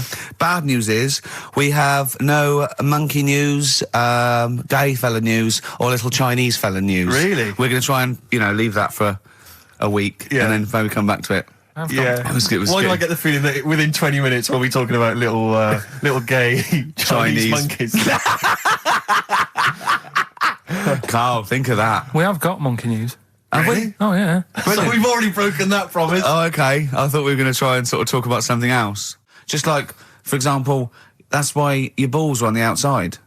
Because the cells have to be a certain temperature to survive. I don't know if it's the sperm or Sertoli cells, but they have to be a couple of degrees below body temperature. Otherwise, they'd be in a nice cage and we wouldn't get kicked in the nads. What do you mean? That's why your testicles are on the outside of your body. They have to be a couple of degrees below body temperature. Yeah, but it's not... That isn't why they're there. You see, this is like the chat we had last week about the giraffe having a long neck. What do you mean? They're there because that's where they happen to be. They didn't go, right... Well, that's what evolution is. It's a selection process. It's not a will. The balls didn't say, look, I'm too hot, let's get us outside, let's get outside of here! All right, hang on a minute then. What? So a little man monkey, right? Theirs are in the same place as ours. Yeah. But they're walking around naked, so it could be anywhere. They could be, like, on the back. It doesn't matter where they are. They call it... Well, they could be on the back, yeah. So why aren't they? This is a completely different... Steve! You started it.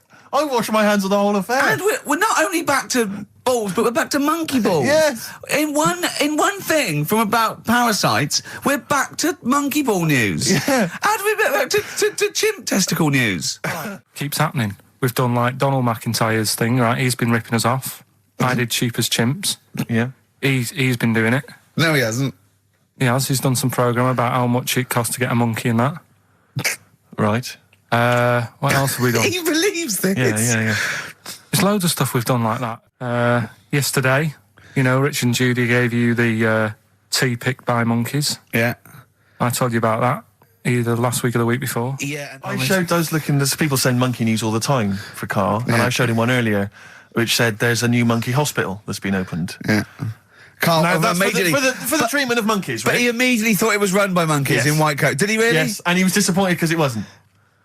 He was assuming there'd be little janitors. Is that what you said? Yeah, little janitors mopping up. Carl! Little chimps with the ECG machines, or whatever they're called. Yeah, exactly. Brilliant. He was almost angry. Yeah. Disappointed with it. And what's this about Donna Eyre giving her baby to a gorilla for a week? It happened. No, it didn't happen. She had a baby. They went on the honeymoon. They left it to a little gorilla to look after. Don't talk! Absolutely, don't talk! Oh, God! Again, there's people online now, so they can have a look at Anna Nova. Do you want to give some stuff away? Do some... He believes it, and that's it. But the more these things sort of like pop up, come true, the more worrying it is. The more worrying it is for everyone. Imagine if Donna Eyre had left her baby to a gorilla. It's libelous. You saying that? It's libelous. It's not... Well, someone will send it in a bit, and then you'll feel daft again. So I'm not even worrying about it.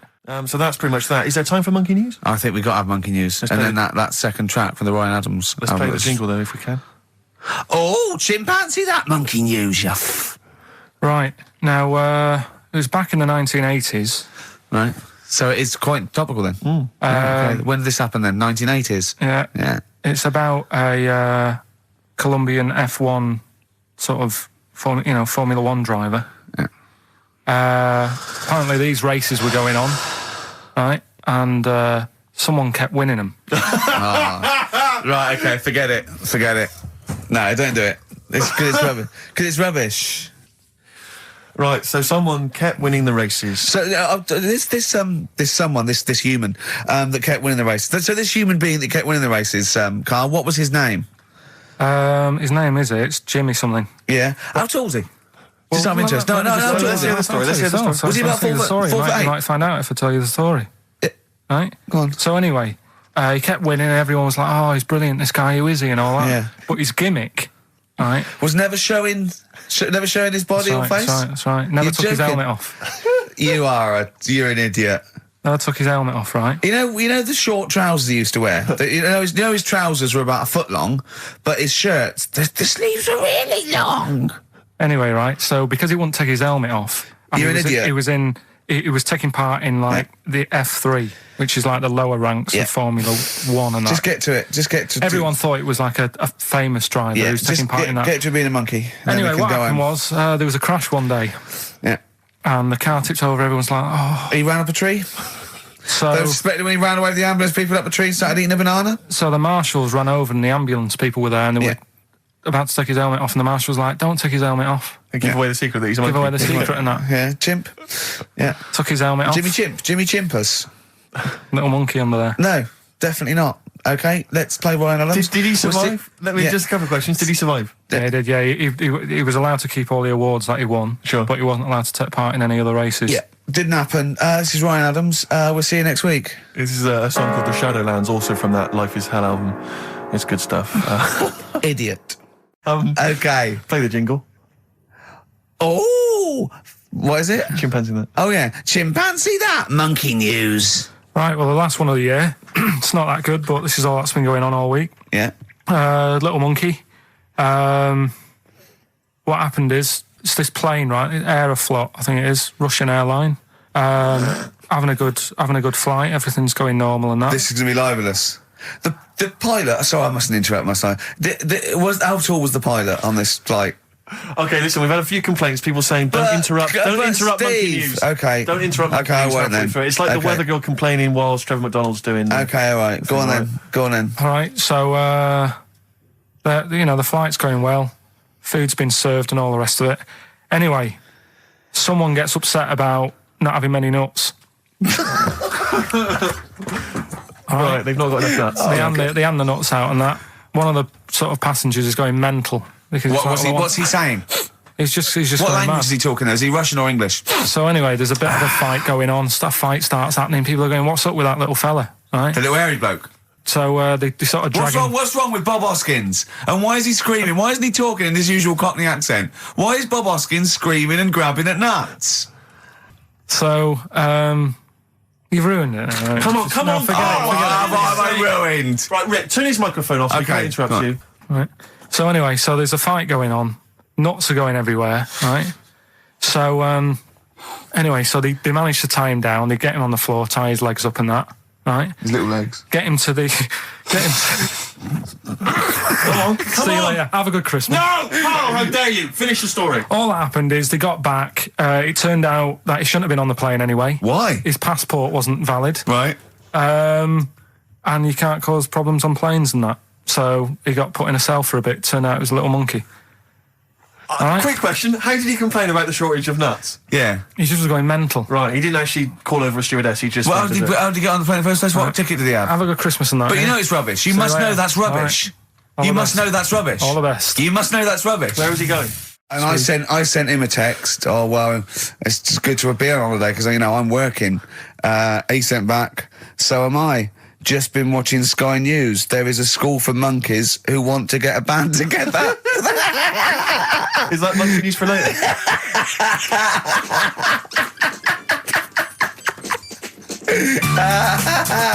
Monkey news. We might as well leave it. No, come on, tell monkey news. No, it's nothing that great, really. Is it worth playing the jingle? Quickly? Go on then. Oh, chimpanzee that monkey news. Right, it's about a monkey. 2004. It's about this woman monkey who was born in 1834. Right? Half monkey, half woman. No, not true. It happened. Apparently, it was in the Daily Mail. Right? Okay. The Victorian ape woman was her name. Yeah, I christen this thing Victorian ape woman. Well, we thought Sandra. No, I'm calling it Victorian ape woman. She was about 4 foot. No, didn't happen. She had lovely thick black hair on her head and on the back of her legs and on her arms. Yeah. All right. So stockings. Let's have a look. And she didn't need a bustle because of a huge ape-like arse sticking out the back of her dress. She was good at reading and sewing. It's good because they didn't have opposable thumbs. So she could speak 3 languages. Yes. She was human, monkey, and monkey human.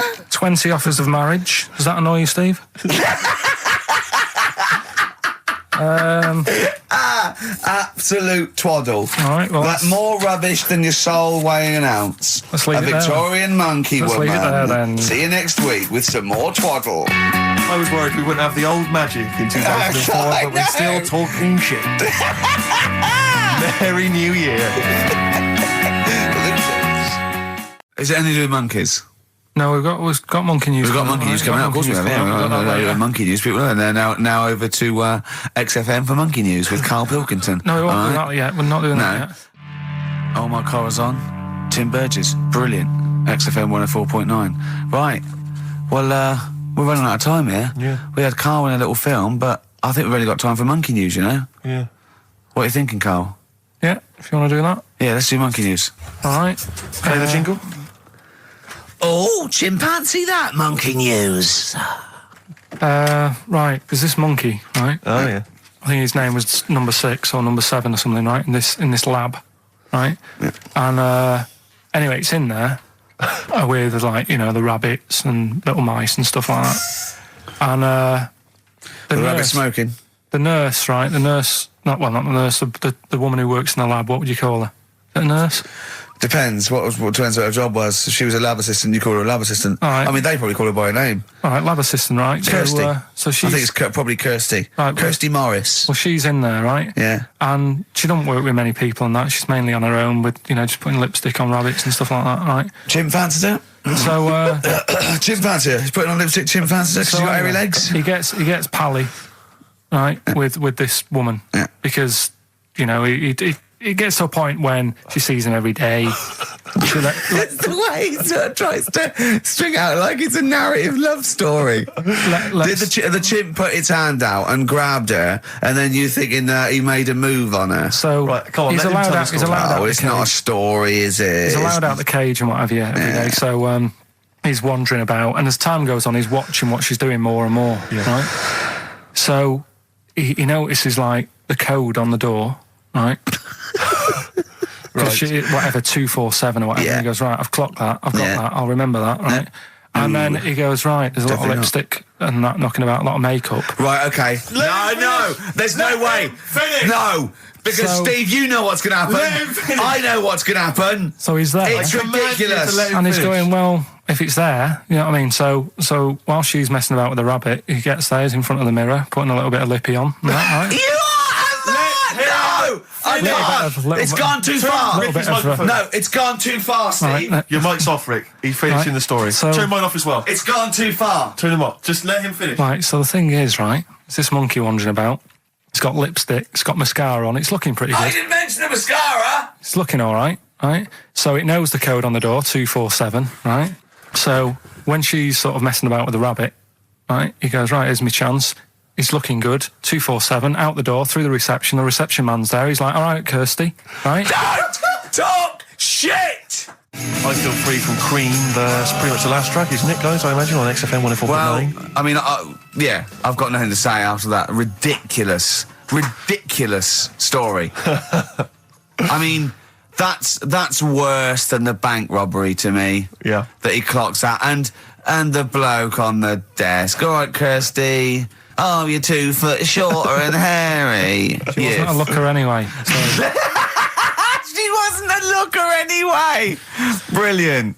Oh, play a record and say cheerio. We'll see you next week for the last time for a little while. Just got ads and adverts. Oh, I'd love to end with adverts. See you later. It's brilliant. Going out on a bang.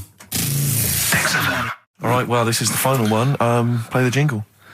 Oh, chimpanzee that monkey news, Right, well, this monkey news story, right, it's about this fella couple of fellas in Texas. Yeah. Sort of running a farm. Yeah. Right.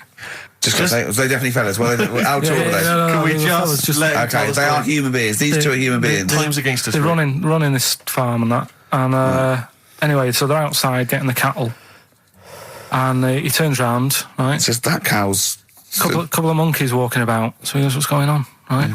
So anyway, so it's in Texas. They don't know what to do with the monkeys. There isn't a zoo. It's fairly barren there, isn't it? You know what I mean? Not much going about. So the other fella who runs the farm with him said, look, we need a bit of an hand. Right? So said, let's teach them some stuff. And the monkeys were happy with that because they were lost anyway, right? So they had They had nothing to do.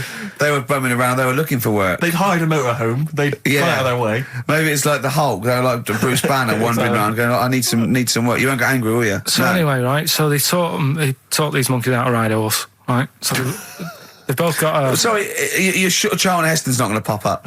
You're sure you weren't watching a video last night and thought it was a documentary? They've both got a horse each, right? They've been given like a little lasso and all that business. Oh, don't talk shit, Carl. So anyway, it's going well, and it carried on for about 2 years, this, right? It's like, you know, rounding up the cattle every night and all that. Yeah. So, the two fellas are chatting, going, it's worked out well, hasn't it? Right, if there's a hostile takeover and they sort of like buy up 51% of the shares or so something. they said, for this to continue, the monkeys are getting old a bit now. We need a little woman monkey in here to sort of get some kids going for like the future farm people. Forward planning, yeah. So they get a little woman monkey. They decided to only hire monkeys from now then. Why not? It's working. Why mess with something when it's not broke, right? So they get the little woman monkey in. They have kids and all that business, right? But the problem was, right, when they first got the woman monkey in, it was like, well, which one's going to have the woman? Right. So they started sort of fighting a bit and what have you. But because they'd seen the owners of the farm with like Don't guns tell me and the stuff, baby monkeys didn't want to go into the family business, went off to be a lawyer. they had a bit of a shoot-off.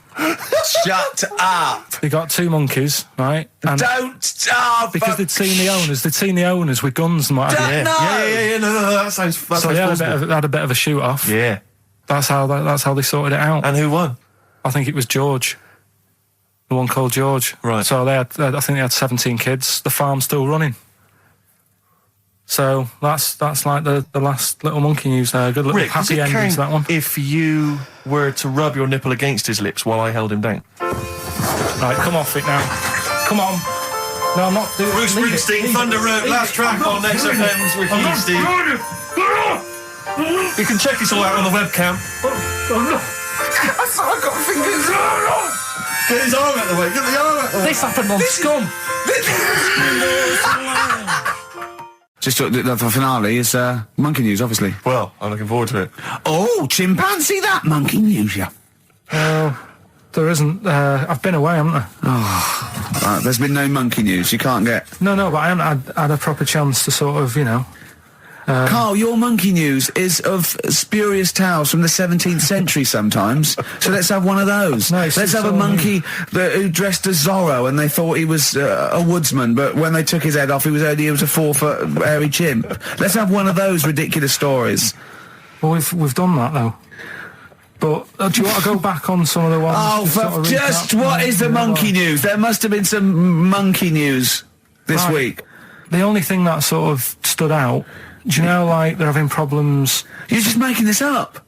Where's your information? Where's the piece of paper? Where's the document? What is this? Because I've been away, so I haven't got anything. Let's But it's bad enough when he's reading it, he gets it wrong. When he's just riffing, it's going to be absolute twaddle. Let's hear it out. Right, do you know, like, they're having problems getting new people to be policemen?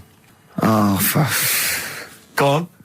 They've, in America, they're taking them on to, sort of join the SWAT team. They've taken what on? Some little monkeys. Okay. Giving them walkie-talkies and all that. And, well, they can't talk. They're just walkies. They don't have to... They're giving them some walkies. What do you mean? What was... being given commands and that. And, so it's one way. They tell them they've got the little thing strapped to them. They're good at, like, getting into small places and that, and sort of, you know, cracking stuff and all that. Like I say, it's just half a story I just picked up on. That's not a story. Well, what do you want? Monkey news!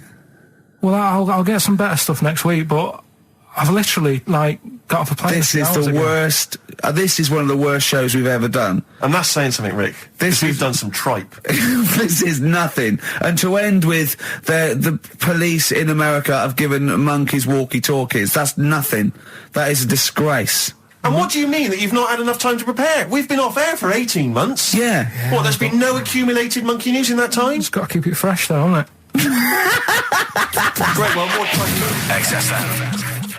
Carl, okay, we've got to sort this out. We didn't meet again this week, and this is a shoddy show. I thought we had a sort of framework for it, but, do you know what I mean? No, I thought, it'd be, you know, Carl could sort of tell him what was going on. He doesn't know anything except watching telly, late night telly on strange channels. Like, he gets all his information about the news on Anna Nova, and, I mean, I even tried to help him because Monkey News last week was awful. It wasn't Monkey News. It wasn't Monkey News. It was. I can't remember it. I've been away on holiday. Brilliant. Yeah, and the Monkey News stops. I phoned him up. There was a front cover of the, I think it was the Telegraph one day this week, and it was an ironic story. It was a fluff piece, but it was a funny story. It was about a monkey in a zoo that had a ruck with its father because it's adolescent. It was like the equivalent of like 16 to 18, and it had a fight with its father, and it escaped. It ran away, and it was like, you know, an interesting story. Yeah. I phoned Carl up and said, "This is a Monkey News. A monkey has escaped from its cage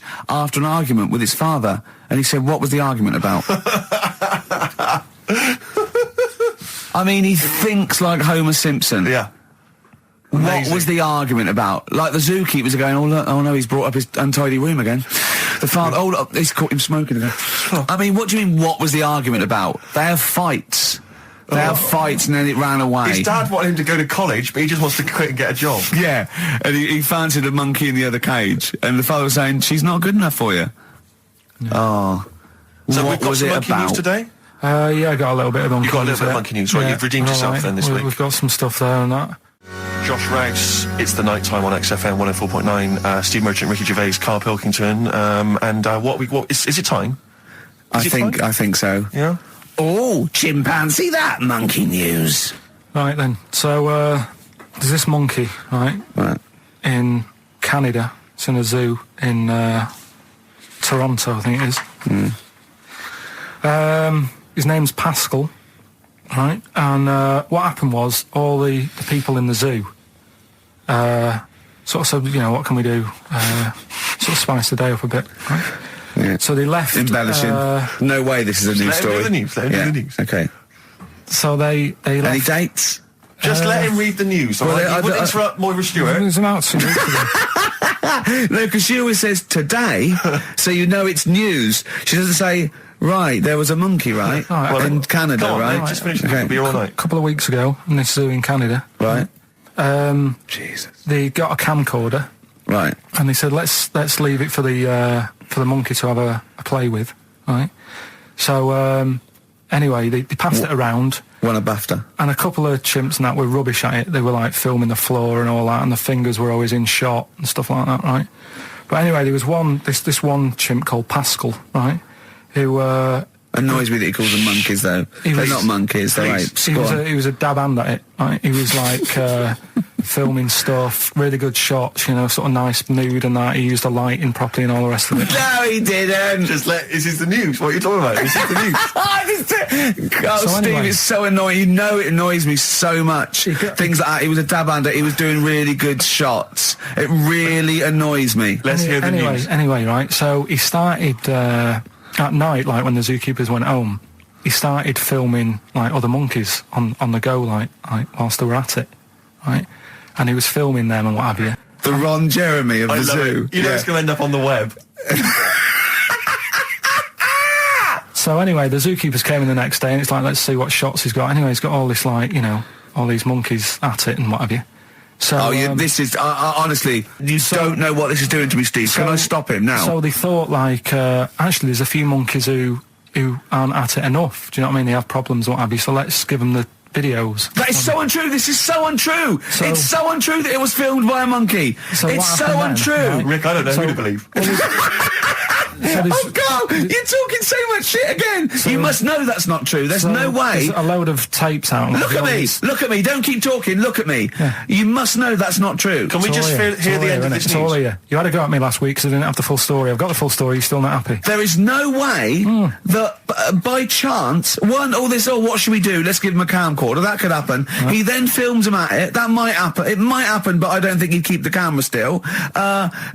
Two, they go, hold on, this is good stuff. This is good shit. This porn's good shit. Anyway, look at that. He's got a lovely shot. Yeah. So this is ridiculous. Let me just recap, because I lost my way there. So the monkey has filmed the monkey porn, and now they're showing it to the other monkeys. Is he directing? Can you hear him saying stuff? Can you hear him go... It's just like, Chimp Pimp 1, 2 and 3 and all the rest of it, right? But anyway, so they've got all these other tapes, because what happened was, they said he's quite good at this. Oh, and the animals, God! And the animals are happy having him around because he's not a human, he's just one of the gang, do you know what I mean? So they started putting him in with other things like, ostriches. Right. And talking shit. There was also, and do you know they have a problem with pandas in Japan? So they've sent him out there, filming a bit of. Where are you going? Honestly, you really annoy me. There's no way this is happening. Can we just hear the end? Why can't he just find a real story about a monkey? Let's hear the end. The end is really that he's going to China. He's filming the pandas and what. No, he's not. They wouldn't send a monkey director. They would not send a monkey director. How are you doing, all right, Carl? Yeah, didn't they also write something about me, bald round head? Yes, perfectly round little bald man head, they said, so... Because you need to know that when you listen to the radio and that. Really matters what my hair's doing. Your hair, have you given it a little polish? Because you look like a cue ball at the moment, and you've had a shave in it. I've never seen such a round head. It actually looks like a plate with ears. Yeah, well, for those that have never seen Carl, I actually, if you remember, I think he looks a little bit like Mr. Spoon from Button Moon. He does. If you've ever seen that show, and also he looks like, when they say they find with a little 4-foot human, and it's actually 500,000 years old, and they give it a name, and it's the first, Australopithecus into. He looks like one of them as well. Perfectly round little. He is the missing link. He looks half human, half monkey. Because he's got a slight slouch as well. So it's those pictures where you see it going from an ape to a man. He's one of those in the middle. Yeah, and of course his monkey hands, his hairy little wrist to those skinny little things that he can get oranges out of holes with, and it's unbelievable. Why are you so all shaved and polished and everything? Got a wedding. What? Got to go to a wedding today, so thought I'd clean myself up a bit. It's a Ricky and Steve classic on XFM, Sugar, If I Can't Change Your Mind. Brilliant. So listen, it's time, isn't it? We've only got a few minutes left, so you better play the jingle. Oh, chimpanzee that. Monkey news. So Monkey News, if you've only just started listening to the show. Oh, you poor fool. Monkey News is where Carl reports for us all the latest monkey activity. A headline or a word or someone he overheard in a pub and then totally embellishes it and makes it ridiculous and impossible. He believes it, though. He believes every word he's saying. Let me say that. When you hear this, whatever it is, I haven't heard it, twaddle, remember, Carl totally believes it. Go on. Right, so anyway, right, I think it's in LA this happened, right? I think. Why does he think? So these people are in a restaurant having a lovely meal. Is one of them short and hairy, but it goes totally covered from top to bottom in a spacesuit, so he didn't know it was a monkey? It's not one of the customers, one of the waiters? So they're having a lovely dinner, probably one of the best sort of dinners they've had, right? Yeah. So the waiter comes over, and it's like, can we just say that I had a lovely meal and that? Right, it's the chef. Of course it is. Can we see the chef? Yeah. So can we just, see the guy who cooked it? Of course. Yeah. Short fella, hairy. So the waiter said, to be honest, the waiter said, look, he's busy, he's got meals to cook and what have you. He hasn't really got time. He said, only take a minute. He said, no, I prefer it, So this is a restaurant in LA that serves brilliant food. I'll pass your message on and what have you, right? So, So he sends for Monkey Pierre White. So it's a bit odd. Anyway. So they go out, right? They go out to the car and they notice the kitchen door's open. Yeah, right? yeah, of course they do, because they're going to discover something that I don't know. So they're just out of interest, where did this chef train before we see him or reveal, what he might look like or like to eat? So anyway, so they pop their head in and think, we'll just nip in and go, love fruit salad or whatever. Yeah. So they stick their head in. We better see the human chef. You never guess what? Go on. Monkey stood on a chair, right, cooking veg. Right, so anyway, so they're like, what's going on here? What do you mean? What do you mean he's cooking veg? What is he doing with it? Well, he's stood on a chair by the cooker and he's chopping stuff. Oh, he's chopping as well now. He's just relishing it, yeah. It's got a little, he's got the bosses in there. They're like a bit shocked. So he's a bit panicking because he's got this monkey working for him. So they say to him, "What's going on here? We didn't know this is what's going on. Why have you got a monkey cooking stuff?" So he said, "Well, incidentally, a monkey, I should point out, who probably doesn't need instructions from its girlfriend." Forget it. Landed Ben Folds on XFM 104.9. We've had an email, Rick, from Simon Whittaker. He says, he's throwing the question to Karl. Have you seen the video for that Ben Folds song where there's apparently a monkey working the sound desk and shifting the piano? Yeah, you want to check that out? Talking of monkeys working the sound desk, we've also had a lot of... This better be a good monkey news, Karl, that's all I can say, because that was drivel. Amy Winehouse. Play the jingle. Oh, chimpanzee that monkey news. Right, there's this monkey, right? Yeah. And it had been, do you know you hear about monkeys being badly treated and stuff like that? Yeah. So, anyway, it goes into this home. It's 14, this monkey. It's called Matty, right? Goes into this home where it's looked after. What do you mean home? Just like just a little monkey home, right? Okay, so zoo. Yeah, kind of, yeah, but they haven't got any other monkeys there, right? What have they got there? They've got just other animals and that, but not that many monkeys. But anyway, because he's there on his own, again, you know... When you say monkey, do you mean a chimpanzee, by the way? Because you usually do. Yeah. I can't believe that journalist thought this was scripted. Amazing. So anyway, yeah. So it gets sort of pally with the people working there and that, and it's smoking fags. It's having a drink at night and all this, right? What do you mean it's having a drink at night? How? It's all here, Steve. I mean, we haven't really got time, but well, don't say it's all here like it's proof. You've got another stupid story that someone has put onto the internet. Someone sitting at home in their bedroom has put onto the internet. So it's having a fag. It's drinking a lovely glass of Bang Rock Station. Yeah, the wine that's perfect for a barbecue. Yeah. Anyway, it's loving life. It's forgetting about its past and everything, right? When this other monkey comes along. Oh no. Trouble's brewing. Go on. Right? That comes in, something's said. Right, forget it then. Forget it. No, forget it. XFM. The little mouse that had an ear on its back. Yeah, sure. Right. Well, you thought he had a bad time, right? Listen to this one. Mouse walking about with us sort of wearing a monkey's testicle. They're just having a laugh. This is what I mean about a lot of scientists. What are they doing? When's that going to come in handy? I don't know what you mean. Well, they were seeing if, say if a fella loses one, right? Yeah. Hitler or whatever. And they go, well, don't worry about it. We can sort you out. I don't know what the monkey's going to do. I don't know if they keep passing them on or whatever. But the actual monkey testicle was put on the mouse. And it worked. It worked for the mouse. But isn't it... I mean, isn't a monkey's testicle quite large in relation to a mouse? Would it not look like the mouse was on a space hopper or something? Oh, yeah, it didn't look good. Well, they didn't put it where its testicles would be. No, they did. Like, well, how could it walk, then? The ear was on his back, so he could just get about. Well, I don't know. But well, you don't know, do you? You just guessed. Did they grow the monkey's testicles where the mouse testicles would... Well, it looked stupid anywhere else, though, wouldn't it? Oh, whereas a mouse with monkey testicles, that's fine. Oh, you'd be showing off. You'd be all right. I'd prefer that than the ear. When that mouse gets put back in with the other mice, do the other mice go, George, you look different. Have you had anything done? But the weird thing is, as well, apparently it still works as a monkey. What? So, like, what are you talking about? Like the sperm and that was it was still sort of monkey. Of course sperm. it was. What are you talking about? Well, that's weird. But what, Karl? It's only a thing to give it nutrients. That's all the thing they're testing. It's like grafting at that level. Right. What's your question? Because I'm right.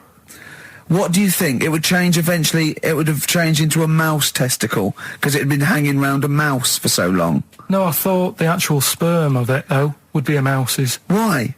Because it's hanging off a mouse. No, but your sperm is actually created in the testicles. So that's why it has to be outside your body. Otherwise, we put them in a nice little cage. But I'm guessing then that they've done this operation so that they can do it to humans. Yeah? Why would I want a monkey testicle if my kids are going to be monkeys? What use is it? No, think. That's no. That's going to happen anyway, Carl. Yeah, but think of what you're saying. They've grown a monkey testicle on a mouse to see if it would still function as a monkey's testicle, okay? So they can do that to humans. So think, Carl. What they'd do is they'd grow a human testicle on a mouse and it could still be used as a human testicle. So what? To give you a testicle that you've lost. From a mouse? No, from another person who it was kept alive on a mouse. Because it's kept the nutrients alive, as opposed to keeping it in a deep freeze. Maybe bollocks go off after a week. I don't know.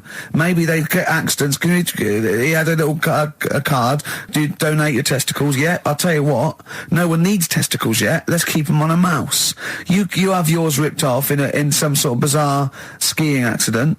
You go, well, you're in a Battersea Dog Town. You pick the ones you want. They can grow them on anything. They can grow them on a Dachshund. Bulldogs are growing them usually, that's where you see a bulldog. Usually that's waiting for an operator. What don't you understand, Carl? Hang on a minute. I thought this was knob news, not testicle time. I don't understand why. Yeah, this testicle time's not for another 10 minutes. Yeah. Making plans for Nigel XTC. Okay, let's play the jingle. Oh, chimpanzee that monkey news. Right, this happened in Pittsburgh, right? There was a rock band, and they've got this studio in Pittsburgh and what have you, and they're laying down tracks and stuff like that. And in the studio that they use, right, there's this monkey works there. Right, I love the way he throws that in.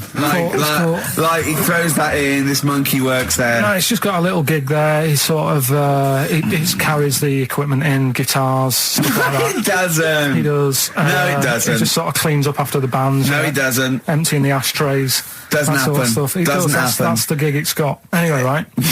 Gets women out of the crowd that they want to go visit with one arm. Drag them back. So anyway, right. So the band's in the studio, right? And one of the band members brings some A&R fella to the studio to have a listen to the latest track. Right? Yeah. So they hit play, and they're all there going, "Yeah, brilliant, this is good." Oh no. Anyway. So the fella says, "Yeah, I like the track. I especially like the bass on it." Right? Right, this is bullshit. So this is rubbish. So and they hadn't laid down a bass track. So this is. Have you heard it? So Carl, the weird please thing don't is, do right, this to so me. the A&R fella goes, and it's like the band members have stood about, and they're going, "That's good that you liked it." And I'm saying, "Yeah, but what's he on about with the bass?" So no, this is rubbish. This is absolute rubbish. Where did you get this from? Please, because we never get to the end. This is absolute nonsense. So they played it back. Yeah, right? and it's the chimp playing bass. Definitely not. So they were like, "That's weird. We haven't got a bassist." Anyway, so they go, "Well, whatever, right?" So we haven't got a bassist. So they go, "Whatever. Let's go home." Forget it. XFM. But we're going to give it to them, Carl. We're going to go through to the end. We've done everything we have to do. Monkey news, the final monkey news of the year, possibly. It's been a joy. I'd just like to say, on behalf of myself, Steve Merchant, and this little bald mank, it's been a pleasure. Yeah, speak for yourself. Yeah. We should just point out as well, if you miss Rockbusters while we're away. Yeah, right. You can log on to xfm.co.uk/Rockbusters, where you can actually see Carl himself playing, introducing you to an interactive game of Rockbusters. Looks very much like Blockbusters. It does, surprisingly. But yeah, you can join into that. And there's also talking of monkey news. There's a link on the website. I'm trying to think where you go. I think if you go on my little biography bit, someone's done some animation to some old monkey news. Oh, it's brilliant. Great. Right. Yeah. So if you're having withdrawal symptoms of monkey news, then you can find some classic. And it's monkey news on animated, classic monkey news. I feel drained today. Do you? Go on. This is the strangest radio show in the world. Yeah. Isn't it? Yeah. Because when we can do that, we can talk about this and go, "Oh, I feel drained today." Just like he's not. Like, no one's listening. Because that's the sort of thing you say socially and no one listens. Like, just when you're watching up, "Oh, I feel drained today." It's rhetorical. Yeah. You're not expecting anyone, not even your loved ones, to go, "Oh, really?" They just go, "Oh, that." But to do it live on air, yeah. No one's listening. What I mean is just give us a jingle. But the Look, he's Exactly. But the truth is, the contempt we have for our poor listeners but is the truth is, the unbelievable. listeners aren't listening, and we don't want to be here. So this really is one of the most pointless things ever. No, I would have been quite happy to do a full show. But you know what? The flow of it's just. I would love to listen to this back in 10 years. This actual show, let's keep this forever. Let's keep this show forever. The show, we went early, we were bored. It was a day we're trying to save Africa, but we're a little bit annoyed that no one's listening. Yeah, right. Right, once and for all, the final monkey news of the year. Oh, go on. What were you going to say? No, I was just going to say, if you're not into the Live 8 and you're gay, you're not listening, because you're on a walk. Right, okay. Right. Oh, chimpanzee that monkey news. Right, there's this card game going on, right? in the a big hotel in Vegas, right? The Luxor Hotel in Vegas. Yeah. There's a major card game. All the big players and that were involved. Right, they're all invited.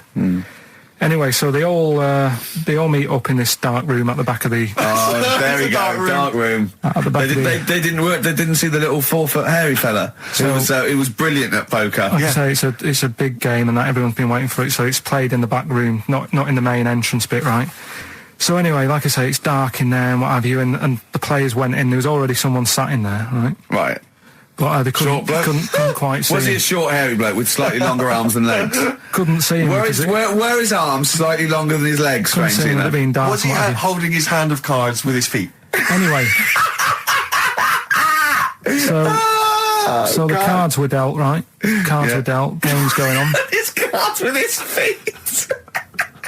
Game went on for hours, right? No one's listening. The terrible thing is that not even we're listening to Carl now. I know. Literally no one is listening to Carl. Insulting. There was a lot of smoking going on. It's going on. A lot of eating and nuts going on. That was a bit weird because they don't normally get through as many, but for this night. So, come on, let's just play Bruce. Goodbye, everybody. See you maybe Christmas time. Goodbye. Yeah.